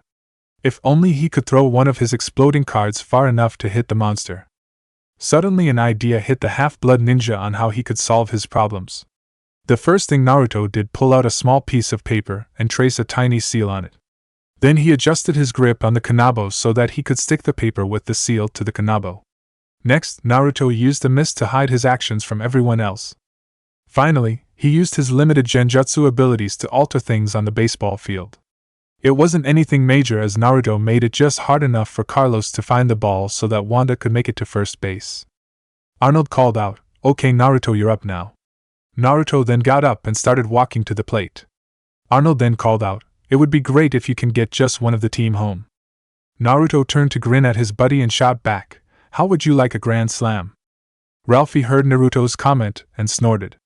"Getting a little full of yourself, aren't you, teacher's pet? No one in this school has ever gotten a grand slam. Trust me, as one of the few people to ever hit a home run, I can tell you that you are not getting a grand slam. You'll be lucky if you can even hit my curved ball." Naruto stepped onto the plate, took a quick glance at the Stymphalian bird, which was now above the roof of the bakery across the street at the end of the baseball field. He quickly calculated the trajectory, and then offered a quick prayer to Artemis for a good aim. While Naruto's serious doubted baseball was in her divine portfolio, he figured the fact that he was hunting a monster would mean she could help him out. Naruto then called out, "Bring it on, Raph." Ralphie quickly pulled back his arm and then threw the ball for all he was worth. The baseball flew through the air at an incredibly impressive speed for a 10-year-old. Naruto quickly glanced between the ball and the bird. When the time was right, Naruto hit the baseball dead on and transferred the explosive seal to the ball. The improvised explosive then soared out of the park towards its target, hitting the Stymphalian bird right in the center of mass. The monster's brain didn't have time to realize it had been hit before Seal detonated the monster. "What the heck?" Ralphie and everyone on the field yelled out in shock and disbelief. To their eyes, Naruto had hit the ball out of the park, across the street, and then hit some fireworks that the high schoolers had hidden on the bakery roof. Ralphie then turned to look at Naruto as he calmly walked along the bases while his team started to cheer. Team Bookworm's cheers grew louder and louder as each runner made it to home. Ralphie watched Naruto cross home and pick up his lucky bat again. The dumbfounded pitcher then muttered, "Is Naruto a god of baseball or something?" Chapter 4. An 11-year-old Naruto sat on a grassy hill on the outskirts of town. Once again he was trying to connect with nature energy, and was having no more luck now than he had over a year ago. It didn't make any sense whatsoever. The earth magic was no longer spiking like it used to do. Hell, he hadn't even seen a monster for the past 6 months as the magic was no longer attracting them. Naruto just couldn't figure out what he was doing wrong. He could sense that the area was saturated with natural energy, but it felt like he was looking at an echo of the energy, for lack of a better term. Finally, Naruto sighed and opened his eyes. That meditation session was a bust, just like all the other ones he had done here on Earth to prepare himself for the Sage mode. Naruto then stood up and thought about what he could do for further training today. He had already practiced his calligraphy for Fuinjutsu. Ninjutsu was at an impasse as Naruto needed to find some place that he could unleash his more destructive jutsus like the Rasen Shuriken without causing a panic among the locals. His taijutsu was coming along well enough. The train station workers weren't too happy given that he used their trains for weightlifting and didn't always put them back correctly. He could read some more military books, but he had already read every military book in town's library. Kage Bunshin were great for learning a lot fast, but that meant you didn't have as much to learn in your downtime. An idea suddenly popped into Naruto's head. The Dryads were nature spirits, so perhaps they could help him with mastering nature energy? Sure, it was likely that they never even heard of nature energy given that Naruto learned about it on another world, but it was the best option he had for help. Naruto started to walk towards a secluded spring that was about half a mile away. He could have been there in a minute if he ran, but the young half-blood wanted to walk. Being around nature had always been peaceful and relaxing to Naruto, and it became even more so since he became a sage. While walking to the springs, Naruto's ears picked up a familiar sound that he had never expected to hear again. It was the perverted giggling of a massive pervert who was no doubt spying on some women. Naruto figured he should investigate since he didn't like perverts and beating one up always made him feel better. Besides, it should get him into the Dryad's good graces since it was likely that the pervert was spying on them. Naruto quietly walked towards a patch of tall grass where the giggling was coming from. He then reached in and pulled out the pervert. To Naruto's shock, he was holding a coyote that was holding a pair of binoculars and glaring at him. The coyote then said, "Hey jerk. Don't you know it's rude to grab someone like this? How about you show me a little decency?" Naruto did not let go of the coyote, and he was not surprised that the dog could speak. He held the spirit mutts so that they were eye level and rebuked the dog. It's even worse when someone's watching a bunch of girls like a stalker. Now tell me who you are and why I shouldn't flay you so that the Dryads can have a coyote pelt towel. The coyote whimpered at Naruto's threat. Not again, it was bad enough when those Indians chopped off my dick making that damn. Do you know what it's like having to wait a decade to regrow your own dick? It's not fun at all. Naruto gave the coyote a glare and said, "You'll see how long it takes you to regrow your balls if you don't leave those Dryads alone. Now, who are you?" I don't recall hearing about a coyote in any bit of Greek mythology. The coyote rolled his eyes and replied, "You can call me Skalop. It's what the Shuswap people call me and it's my favorite name at the moment. I'm known all throughout this land to most of the native cultures. You might have heard of me in Native American folklore as Coyote. I don't like being referred to as Coyote among English speakers because of how generic you people make my name. Would you like to be called boy or human? Sure, Skalop is the same among the Shuswap, but at least with your people it's more unique." Skalop sniffed the air and then frowned in confusion. He glanced at Naruto and looked puzzled for a second, who was also looking puzzled. The spirit then said, "Look, kid. How about you let me down and I answer your questions?" Naruto then said, "That sounds interesting, but how do I know you aren't going to run away if I let you go? I may not study a lot of folklore, but I do remember that you're supposed to be a trickster of some sort. I swear on my playbook collection that I won't try and trick you if you let me go." Know that this was a very solemn oath for a pervert. Naruto let Skalop go. Skalop quickly sat down Indian style in front of Naruto. He then began to speak. "Okay, brat, let me explain a few things to you. I'm not in your classical mythology like you demi-deities are, and instead I'm in the Native American folklore. What most of your kind doesn't realize is that you represent only part of the West. You guys typically stick to areas where those Olympians can exert their influence over the West. Followers of the Great Spirit such as me have no such boundaries and can freely move wherever the West is." The young half-blood nodded his head as he listened to what Skalop told him. "Okay, that's good to know. However, why were you peeking on the Dryads who are nearby?" With an unrepentant grin, Skalop answered, "Because they are hot. Someone has been digging into the miracle grown, if you know what I mean. Why were you heading over here, kid? Hoping to see something, heh, naughty?" Why, Naruto wondered, did he always seem to find the most perverted people in existence? Seriously, it was like a curse with how often he found these guys. A tick appeared on Naruto's face as he replied, "No, I was not. I was going to ask the Dryads if they could help me with controlling natural energy." Skalop instantly became serious when he heard Naruto say that. Naruto then felt a powerful presence, as if he was suddenly next to 100 sages all looking at him. The half-blood's eyes widened as he realized that the presence was coming from his furry companion. Naruto then murmured in shock, "You know the sage arts?" "Yes, I do." Caleb calmly said. The real question is do you know of those arts? None of the Great Spirit's followers have passed on those arts, since the first deities tried to overthrow the Great Spirit. Naruto quickly replied, I learned them from the Toad Sages on Mt. Mayaboku. If it wasn't for the fact that I can tell you are not lying, I'd have to call bullshit. I know every location on the earth, and there isn't a place called Mt. Mayaboku. For a moment Naruto considered what he should tell Caleb, and then decided to come clean. It seemed the best way to remaster his sage skills. Mt. Mayaboku is on another world. My mom brought me here because it was getting too dangerous for me in my birth world. Caleb nodded his head and replied, that would make sense. How would you like it if I teach you how to be a sage in this world as well? Since you know the arts you'd eventually figure out what's needed, but I can help you achieve it faster. Naruto nodded his head and said, you got yourself a student, Caleb. That night Naruto was once again dealing with the dozy of a visionary dream. In it he saw a gargantuan-sized person fighting against 12 people. The gargantuan person his vision was focused on had eyes like the Rinnegan, but each eye had 9 tomo. Naruto watched in the vision with fascination as the being thoroughly trounced his 12 opponents. The violence and carnage of the one-sided battle was captivating in its destruction. Eventually, the 12 challengers were defeated, leaving only the man with the mutated Rinnegan on the field. The man started walking towards one of his challengers, and Naruto noticed in the vision that the bloody pulp of a challenger was loosely holding a scythe in his hand. That challenger was the only one of the 12 still conscious, and he looked like he'd be heading to knockout land soon enough. Naruto then heard the man start to speak. However, most of what he was saying was muffled. All the young half-blood could catch from the vision was curse, crooked, and children. Once the man finished speaking, he rose into the air. Naruto's vision was suddenly interrupted by his danger sense going off. Like any well-trained ninja, Naruto immediately awoke and lashed out with a fist towards the general direction of the danger. Something caught Naruto's fist, and instinctively he tried to twist his hand to get a grip on the object. Before his conscious mind realized the situation, Naruto lashed out with his other fist, which was grabbed as well.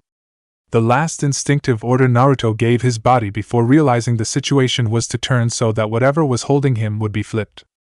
Things didn't quite work out as Naruto's battle instincts had hoped. Naruto and his mysterious attacker rolled out of Naruto's bed and onto the floor of his room. By this point, Naruto's brain fully engaged to realize that he was wrestling with someone. From the feel of the form beneath him, Naruto figured he was dealing with a girl in the beginning stages of adolescence. Naruto was trying to figure out why this girl was in his room and even how she got into the house. Before Naruto could ask what was going on, his auburn-haired assailant headbutted him. She used the resulting opening to flip them around so that she was on top. Naruto quickly regained his focus and forgot about wondering who his attacker was or why she was here.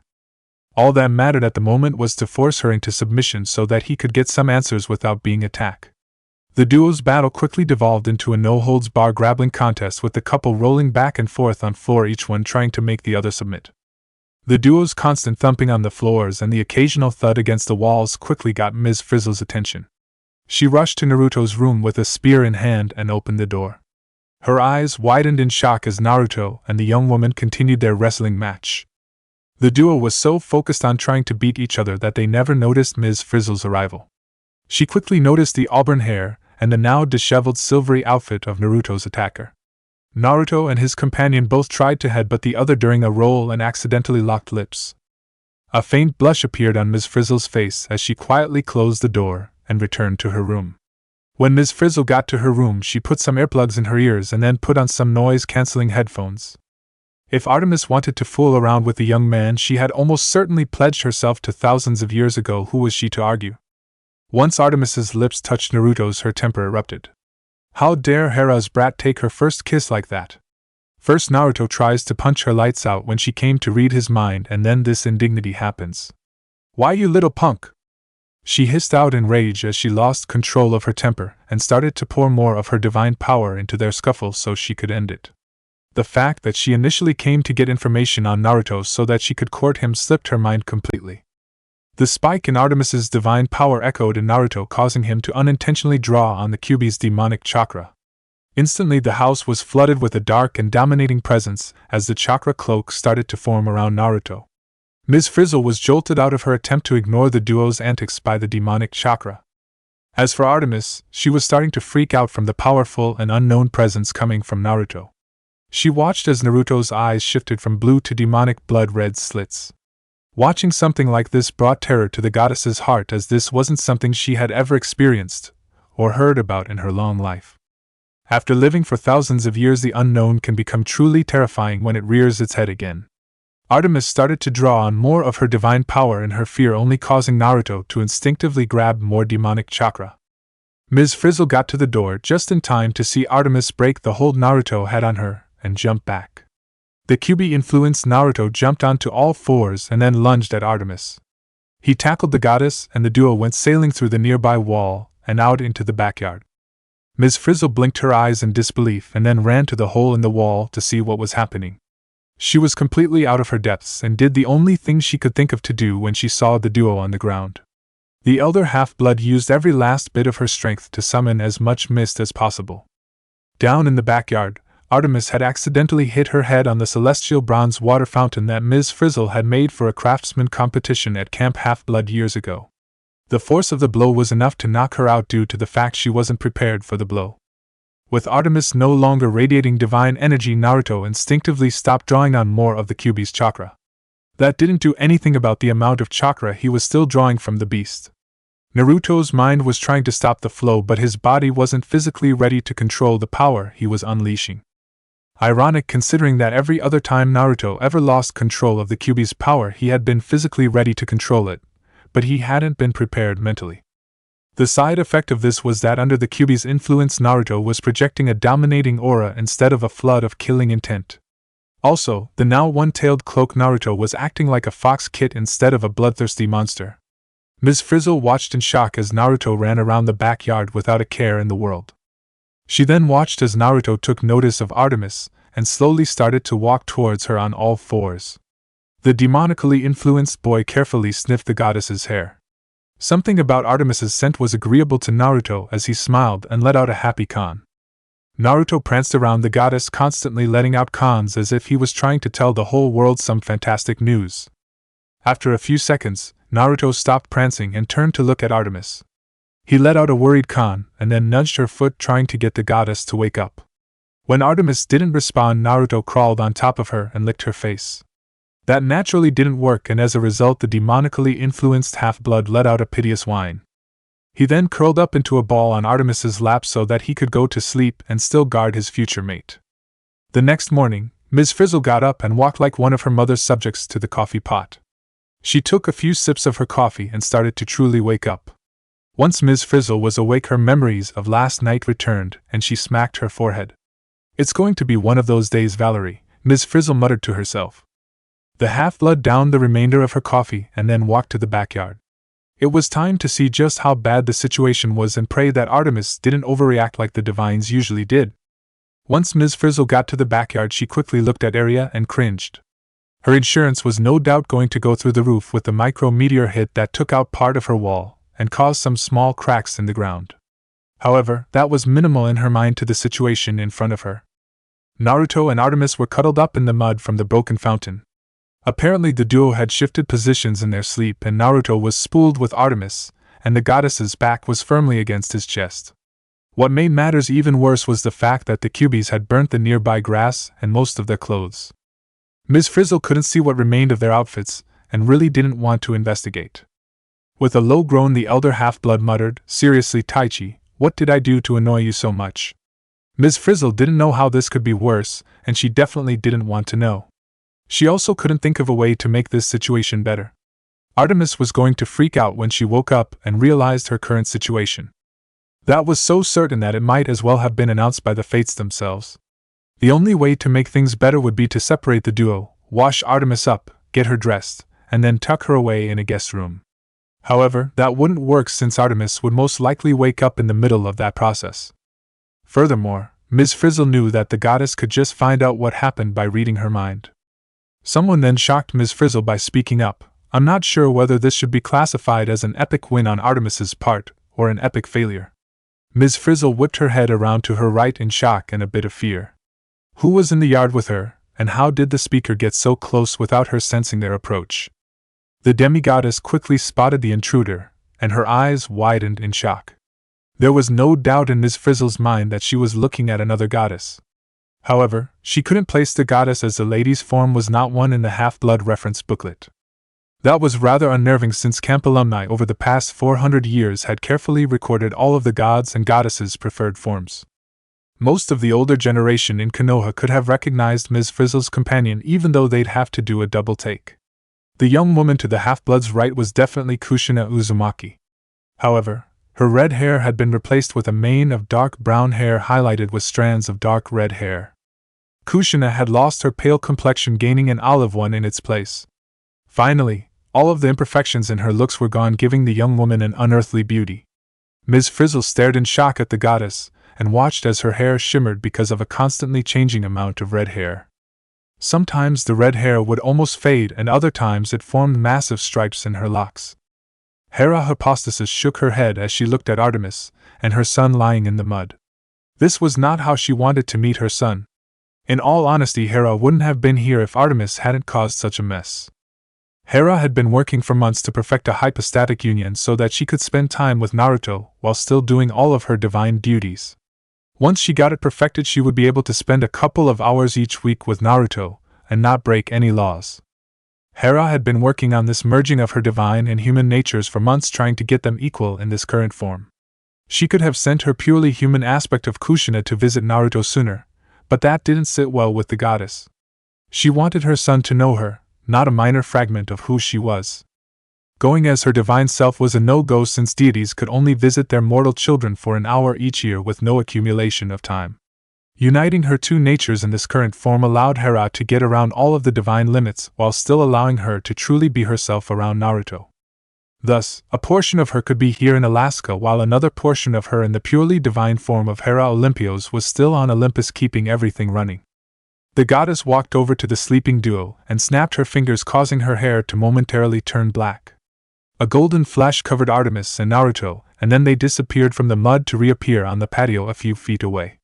Ms. Frizzle saw that the duo were now separated by almost a yard and dressed. Naruto was in one of his orange hoodies and jeans combos. As for Artemis, the elder half-blood had to cover her mouth to keep from laughing. The goddess of tomboys was wearing a Hello Kitty blouse, a pink dress with frills, and My Little Pony sneakers. To top it all off, Hera had done up Artemis's hair in a Shirley Temple style with little pink bows. In a fit of impishness from her human half, Hera took out a camera and took several dozen photos of Artemis in her current outfit. Once Hera had her photos, she sent the camera back to Olympus so that they'd be safely stored in one of her vaults. Hera then picked up Artemis and used a bit of her power to keep the other goddess asleep. She then turned to Ms. Frizzle and said, "We have to minimize the damage done to prevent Naruto's scent from growing stronger. It is only because this part of Alaska is on the extreme fringe of Olympus's control that Naruto hasn't started attracting more monsters. That flare of demonic churka unfortunately will attract all monsters within 1,000 miles. Ms. Frizzle nodded her head and said, "I understand, milady. What do you want me to tell Naruto when he asks about what happened last night?" Hera looked at her son and a soft smile appeared on her face. Hopefully she'd have this union perfected in time to visit Naruto's next birthday party. She then said, "Tell my son that he caught the attention of a young goddess who came over last night to try and find out more about him. The two of them got into a bit of a scuffle due to his battle instincts and her stupidity. Once the scuffle ended, an elder deity came to retrieve the goddess." With that said, Hera and Artemis disappeared from the backyard, teleporting back to Olympus. "You've got a goddess interested in you and your first reaction is to get into a fight? What the hell is wrong with you, Naruto?" SKLUP nearly yelled in shock after he got the story of what really happened 2 days ago from the young ninja. Everyone who was part of the mythological side of the neighborhood knew that something had happened in town with the amount of divine energy, and that other energy being released. The Coyote shook his furry head and muttered, "Naruto, you fool. I know you're a young kid, but you need to know a vital life lesson. If a goddess visits you in the middle of the night, you let her join you and make sure to not roll her out of the bed in the morning." Naruto shot SKLUP a dirty glare and replied, "If I didn't know that you have never been to the elemental nations, I would swear that you fathered Jiraiya. Now can we please drop this and get on with our lessons?" SKLUP sighed and then started his lecture. "I've contacted an old partner in crime of mine for more information on the world you came from. You'd know him as Raven from Native American folklore.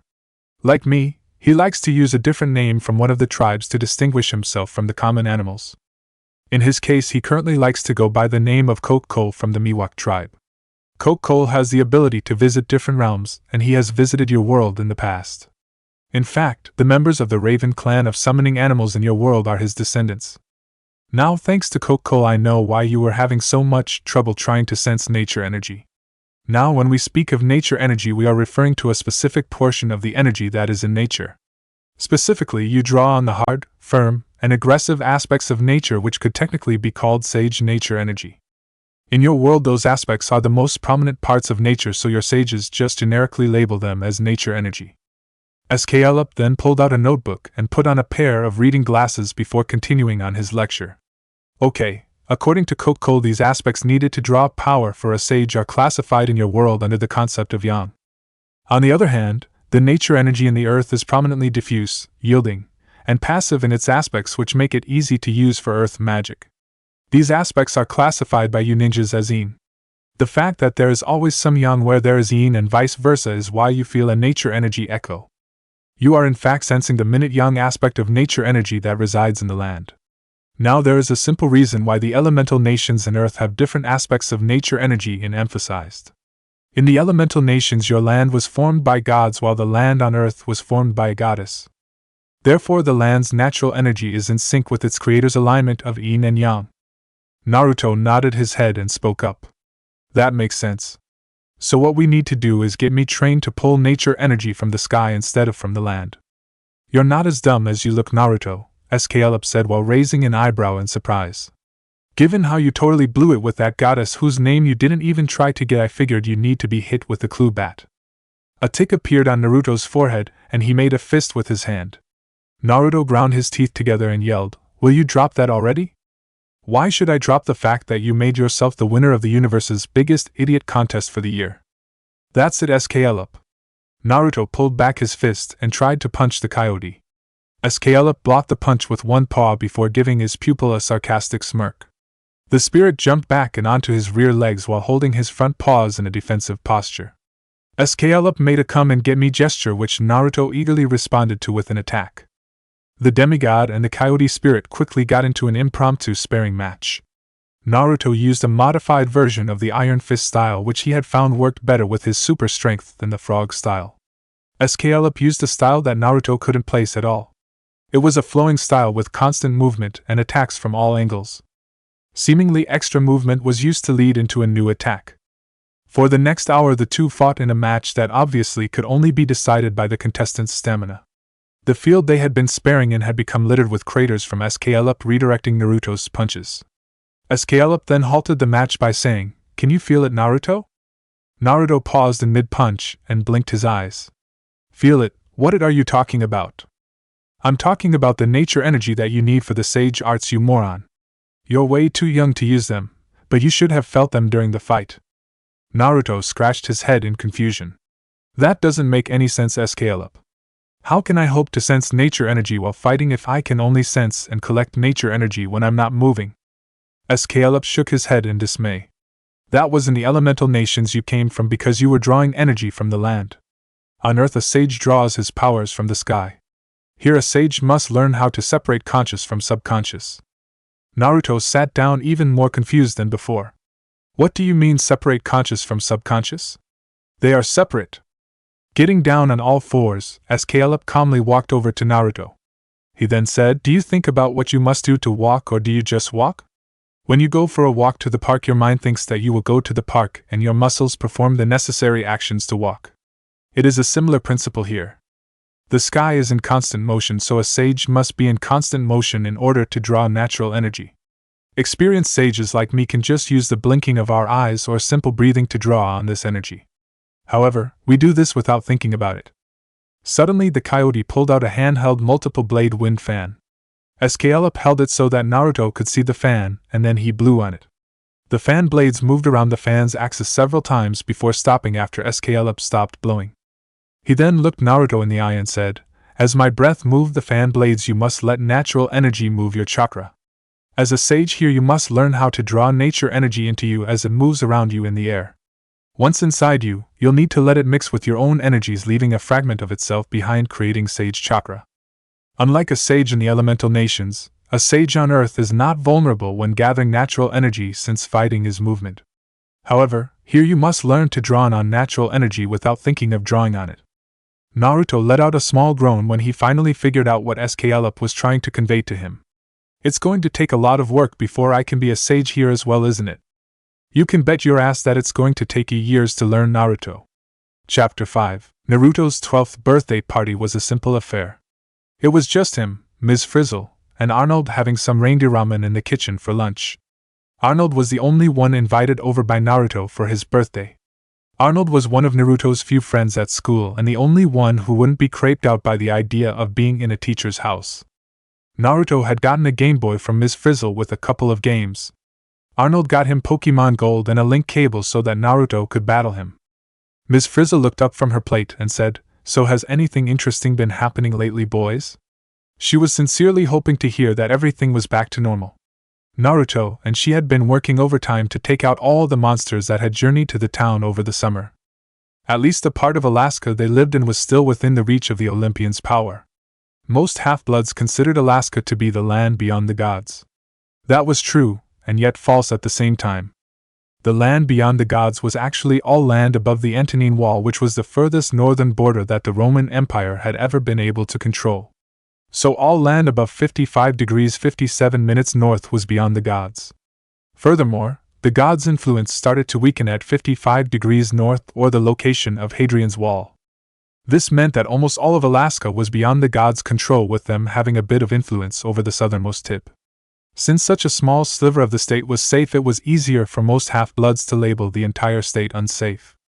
This also meant that large stretches of Canada were unsafe as well, but almost all of the population centers of that country were in the safe zone. Besides, very few half-bloods came from Canada, and those who did knew where to avoid going in their country. Arnold shook his head and replied, "I haven't heard of anything interesting in town since Rafi tried to get a tattoo." Naruto glanced at his friend and asked, "Why do I get the feeling that you've heard something interesting that was also extremely odd?" A small chuckle left Arnold's mouth. Even after 2 years he still wasn't used to talking about the odd things he saw or heard around town. "Well, I did see something extremely odd 2 days ago that I'm still not entirely sure was real. By the stream on the north side of town there was this coyote running with a bag in its mouth from a bunch of women. It took a good deal of self-control on Naruto's part to keep from groaning. Sklp had already roped him into that particular misadventure. The short story was that Sklp had passed Naruto a bag full of the local dryads' clothes that the spirit had swiped while the dryads were swimming. The dryads spotted Naruto with the bag and, thinking that he was Sklp, had proceeded to beat him up. When the dryads found out the truth, they had apologized to him, but still it was embarrassing to be beaten up by a bunch of trees. In a flat tone, Naruto replied, "Trust me, Arnold, that was real." Arnold nodded his head, trusting his friend. Naruto always seemed to get into strange situations, and Arnold had seen on more than one occasion that there was more to those situations than most people realized. Naruto usually tried to brush off the unusual aspects of his adventures, but never tried to convince Arnold that he was seeing things. The clear-sighted boy was starting to suspect that his best friend knew what he was seeing and keeping quiet for some reason. Just as Naruto was about to ask for a third helping of ramen, Ms. Frizzle's statue of her mother started to glow. The statue was a birthday gift from Nathaniel she had gotten last year that would glow when monsters were near. A second later, everyone heard a powerful roar and looked out the kitchen window to see a dragon flying in the sky. Ms. Frizzle quickly turned to look at the boys and said, "Naruto, I need you to take Arnold to Sanctuary now." Reacting on command, Naruto grabbed his stunned friend and dragged Arnold to the study room. Naruto quickly activated the hidden door to the safe room and pulled the still stunned boy into the vault-like room. Once the boys were in the safe room, the door swung shut behind them and locked itself. Naruto took a moment to look around at the room. There were 2 bunk beds, a walled-off section with a toilet, food and water neatly stored on some shelves opposite the restroom area, several weapons on the wall, and a small TV showing video from the security cameras. All in all, it was a very good safe room. On the TV the boys could see Ms. Frizzle arming herself with bow in addition to her usual armor and heading out to fight the dragon. Arnold turned around to look at Naruto. "What is going on here, Naruto?" Knowing that there was no way to hide what was going on, Naruto quickly spoke. You know all those crazy things you keep seeing? They're all real. You're a clear-sighted mortal which allows you to see through the mist which is used by the gods to hide everything people consider part of mythology. Ms. Frizzle and I are demigods or half-bloods as we like to refer to ourselves. We're supposed to fight monsters like that to keep people safe. The monsters know that, so they also like to attack us like what is happening now. Arnold nervously watched as the dragon landed on one of the neighbors' house. Thankfully, those neighbors were out shopping so no one was killed. Ms. Frizzle was out of the house and had an arrow notched. She took a second to mark her target and let the arrow fly. The arrow soared through the air at speeds only a demigod or a hunter could create and buried itself to the fletching in the dragon's right eye. Immediately the dragon let loose a roar of utter agony, causing Ms. Frizzle to frown. That shot should have been an instant kill unless... She quickly rolled several feet to the left and re-examined the dragon. Its head and body shape didn't conform to any of the standard dragon breeds. Ms. Frizzle let out a small curse, since that meant she was dealing with a mixed-breed monster. Those were never fun because you had no idea what traits they got from their parents. At least the dragon was bleeding profusely, and was now half-blind. Ms. Frizzle kept her calm and drew another arrow. Before notching it, she pulled out a small vial and dipped the arrowhead in it. She quickly secured the vial, notched the arrow, and shot it into the dragon's left eye. The dragon let out another roar of agony and then started to choke. Seconds later, the blind beast dropped its head to ground and dissolved. A small smirk appeared on Ms. Frizzle's face as she remembered her mother's suggestion for dealing with uppity monsters. Hydra's blood works on everything. Several hours later, Ms. Frizzle and Naruto were sitting at the kitchen table going over everything that had happened in the attack and its aftermath. They already established that the neighbor's house was destroyed by small meteorite hitting the place. Arnold was brought up to speed on a few things, and the young man promised to keep his mouth shut on the truth. Like most mortals brought into the supernatural loop, he realized that everyone not in the know would consider him crazy if he told the truth. He also was willing to stay Naruto's friend and promised to come over in a day or two for a Pokemon battle. Ms. Frizzle sighed and said, "I hope Taichi gives us a break soon, or we're going to have trouble coming up with reasonable excuses for the mist." A voice from the hall then said, "You won't have to worry about Taichi bothering you for a while." Naruto and Ms. Frizzle turned their heads to see Hera standing in the doorway with her double-natured form under complete control. Hera smiled and said Taichi got some strange idea that a male half-blood who was under Artemis's general protection had too much good luck, and that luck needed to be balanced. She'll be off of you guys' backs unless she wants Priapus as her husband. Naruto felt a warm stirring in his heart when he looked upon Hera. He upon the goddess feeling a peace and joy he had never felt before that warmed him all over.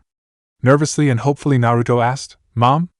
Hera nodded her head and was almost instantly tackled by Naruto as he wrapped her in a hug. Tears of joy were freely flowing from Naruto's face as he hugged Hera. "Oh Mom, this is the best birthday ever. Thank you so much for being here. I missed you so much." Hera looked down at her youngest child and smiled. None of her other children had such love and kindness in their hearts. He became close, until she got stuck with the caveman for a husband and found out why her mother was always so bitter the hard way. What made Naruto's simple joy of being near her all the sweeter was that he had retained such a hope in his heart given all the crap he had put up with in his life. The queen firmly returned the hug and replied, "I miss you too, my son. However, I have been watching you when my duties permit it. What I have seen has made me very proud." Naruto then looked up with a smile on his face when he heard his mother's words. He then got a little nervous and asked, "How long are you going to be here, Mom?" Hera looked down at her son and sighed. "I can only be here for 4 hours each week. If I spent any more time, the portion of me still on Olympus would have her hands full keeping everything in order.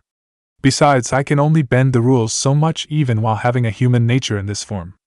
Ms. Frizzle spoke up, "I'm happy for you, Naruto, that you get to spend so much time with your mother. To be honest, I'm a little jealous." A wave of sympathy hit Hera thanks to her new human nature and experiences as Kushina. She sighed and replied, "I know the distance we have to keep from the mortal part of the family hurt you all. However, there are good reasons for that distance. Too many half-bloods turned into terrors when the rules were relaxed. What do you think helped to bring in the Dark Ages? Besides, too many gods seem to think that being allowed to spend time with their half-blood children means they can father even more of them than usual. Even now it's hard enough convincing some of them that despite their dreams, Olympus cannot be run from a bordello." Wanting to stop the impending tension, Naruto cheerfully spoke up. Hey mom, do you want to play a board game? The utter bizarreness of Naruto so casually asking a goddess to play quickly distracted Hera and Ms. Frizzle. Both women nodded their heads and quickly joined Naruto in the family room where Naruto pulled out Monopoly. For the rest of Hera's time the trio played Monopoly and had a good time. All too soon, Hera's time came to an end and she sighed. I'm sorry Naruto, but I need to head back to Olympus now. I promise I'll be around sometime next week so that we can spend more time together. Naruto frowned for a second and then smiled. Okay mom, I hope you have a good week and I look forward to seeing you soon. By the way, do you have a favorite food? Hera blinked her eyes for a second before she realized what Naruto was hinting at. She smiled and replied, steak and baklava are my favorites Naruto. But I enjoy anything I get from you. Now it's getting late, and you've got school in the morning so good night, and try to have decent dreams. Escalip watched as Naruto carefully went through the motions of the sky and rage dance. This dance was one of several used to help prepare people to be sages. They taught the would-be sages to move without thinking and opened them up to sensing nature energy. There were subtle mistakes constantly being made and Naruto was too focused on his own movements for the dance to be of any use at the moment. Teaching this kid to unlearn the training he had received in the elemental countries was a real pain in the ass. Seriously, it had been easier for Escalip to conduct that panty raid on Olympus back in the 60s than to get Naruto to unlearn everything. Naruto finished the dance and turned to look at his teacher. Hey Escalip, how well did I do on that dance? The dance was almost like at kata, and it exercised a lot of muscles in ways that Naruto wasn't used to. He'd never use it in place of his normal routine, but was a very useful addition. Escalip sighed and replied, you have most of the movements down. However, you made many mistakes in terms of moving your elbows too much, or your feet landing in a slightly off position. Also, you interrupted the rhythm of the dance 5 times trying to remember your next set of moves.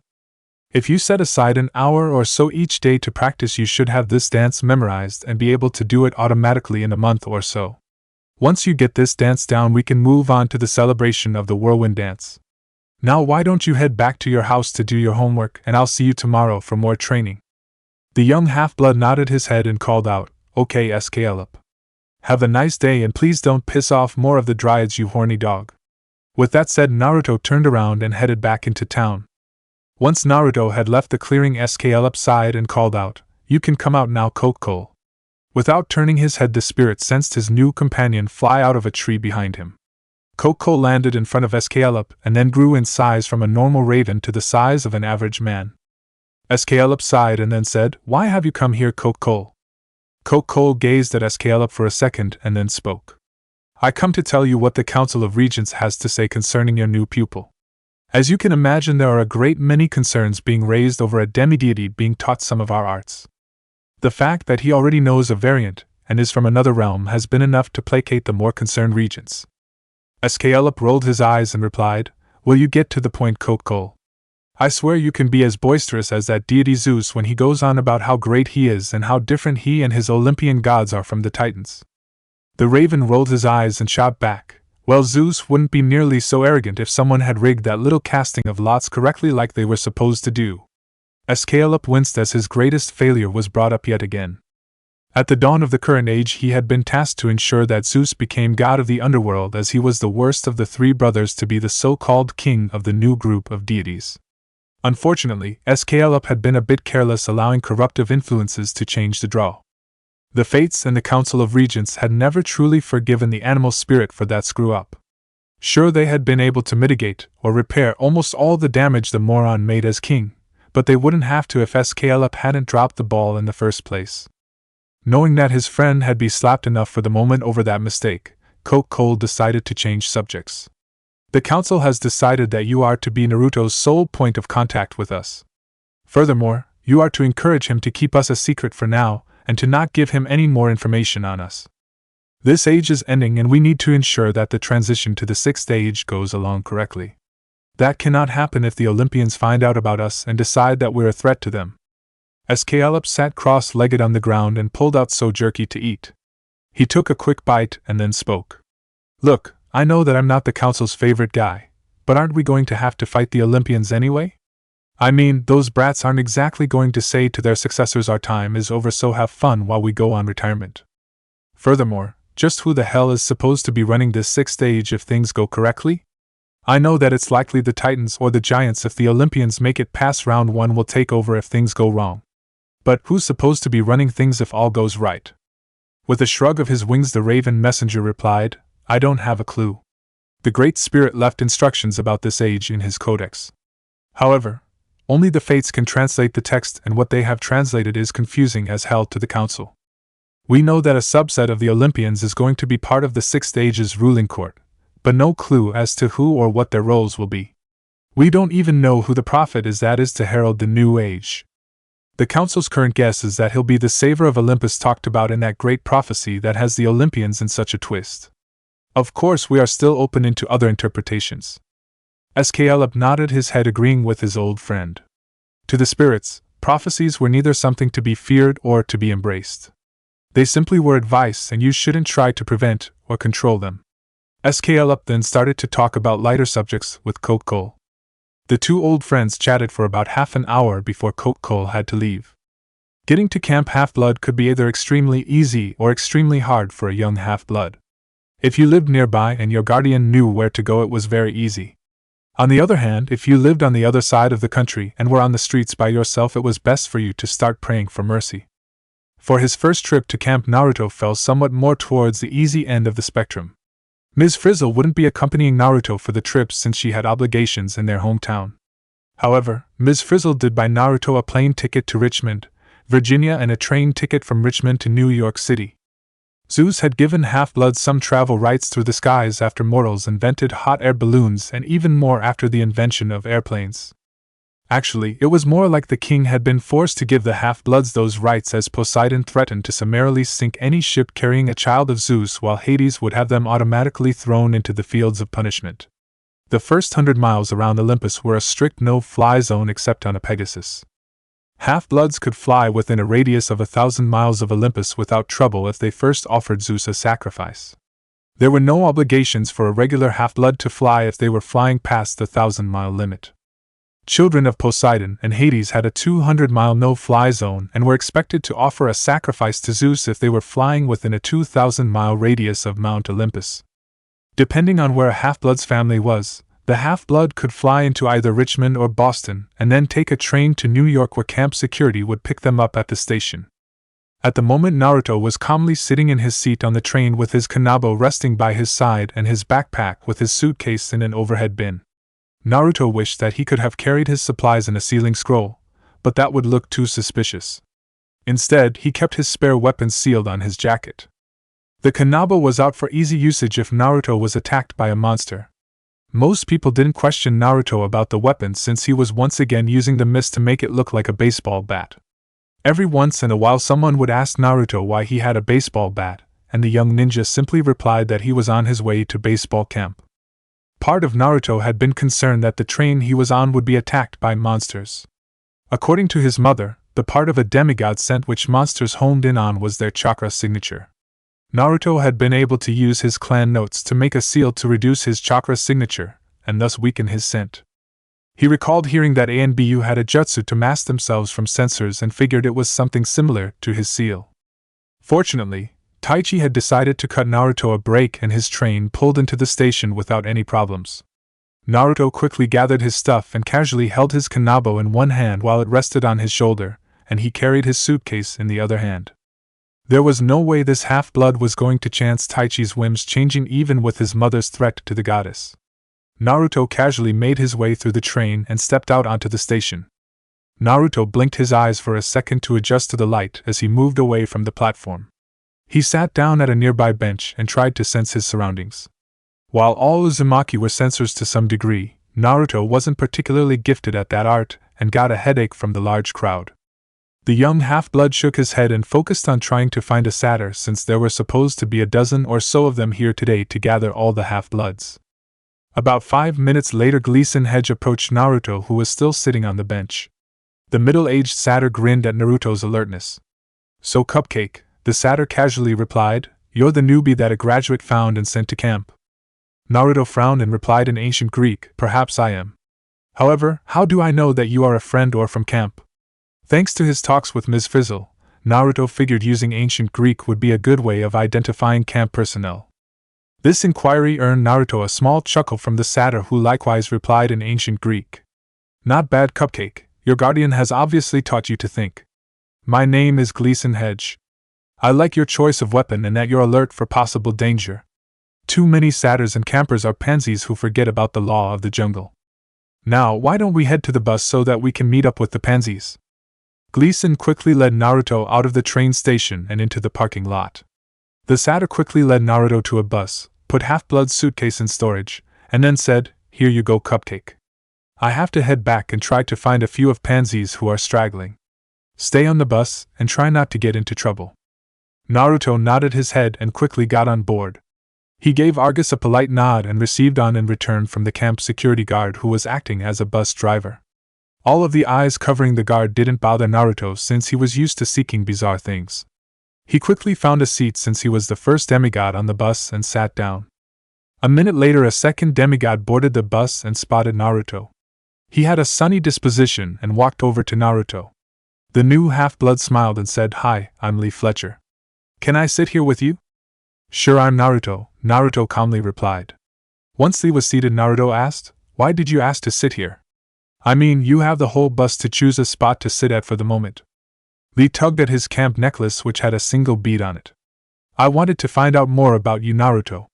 I know you didn't attend camp last year, so I find it surprising that you're here. Most new camp members show up at camp as soon as their protectors can get them there." Calmly, Naruto replied, "I was found by an older half-blood who has been taking care of me for the past couple of years. She arranged for my transport to camp so that I could meet half-bloods my own age." "That's cool. With how hard it can be for us, it's great to hear about adult half-bloods doing well. By the way, my dad is Apollo. Who is your parent?" From the way Lee said parent, it was obvious to Naruto that the boy was speaking solely about Naruto's divine lineage. Part of Naruto was a bit annoyed at his mortal line being dismissed, but he was able to hold his tongue on that matter. Naruto then replied, "I don't know my mother's true name yet. She told me that she'd claim me when I got to camp and not before, since she didn't want my scent to grow from the claiming while I was outside of camp. Until I'm claimed, she told me that I could call her Kushina since that's what my father knew her as." Lee blinked his eyes in shock at what Naruto told him. He then eyed the Kanabo and felt a twinge of jealousy. Sure, he knew who his father was, but he had never personally met Apollo or received a gift from his father. Furthermore, the new kid had been assured of being claimed in a few hours by his mother. That meant that unless she was a minor goddess, Naruto wouldn't have to stay at cabin 11 like he had to for over a month. Luckily, Lee was able to keep control of his jealousy and strike up a good conversation with Naruto. The conversation was interrupted at times as Lee said hello to half-bloods who came onto the bus. Naruto didn't mind these periodic interruptions as they allowed him to meet his fellow campers. Most of the campers were surprised to have a newbie on the bus with them. Thankfully, everyone who was surprised by Naruto being with them decided to take it as a good omen for the summer.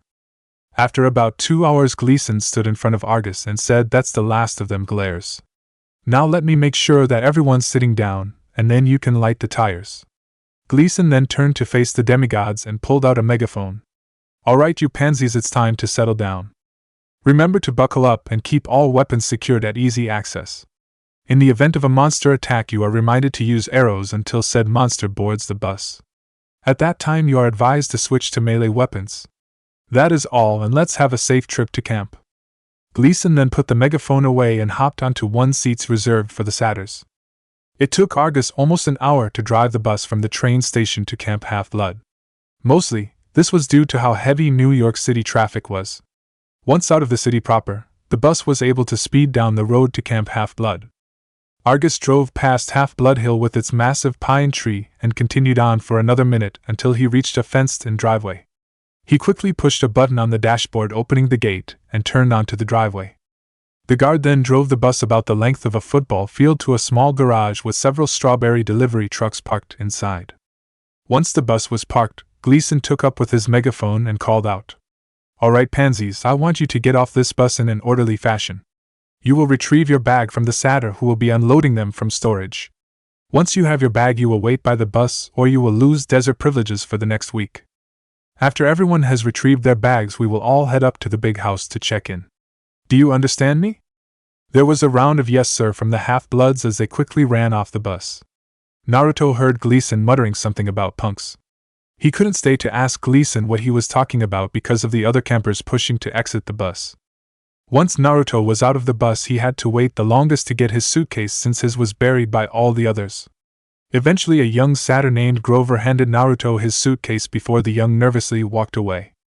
Gleason was now at the head of the group and he called out, "All right, pansies, follow me to the big house." The middle-aged satyr trotted at a quick stride to avoid being run over by the eager campers. Gleason and his small herd of demigods reached the big house just in time for Chiron to open the door. The ancient trainer of heroes smiled at his returning students.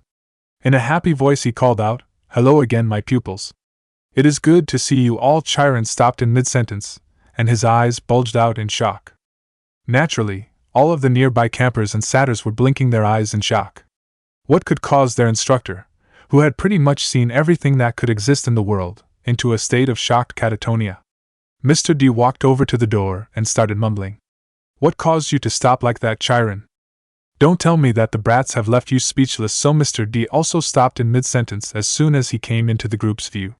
The Olympian started to mutter incoherently before his eyes rolled into the back of his head, and the god fell to the floor unconscious. Lee remembered what Naruto had said earlier on the bus and got an idea as to what was causing Chiron and Mr. D act in that manner. He turned and looked above Naruto's head to see a holographic-like peacock feather floating above the newest camper. Lee quickly remembered which goddess had that symbol, and he felt himself becoming lightheaded from shock.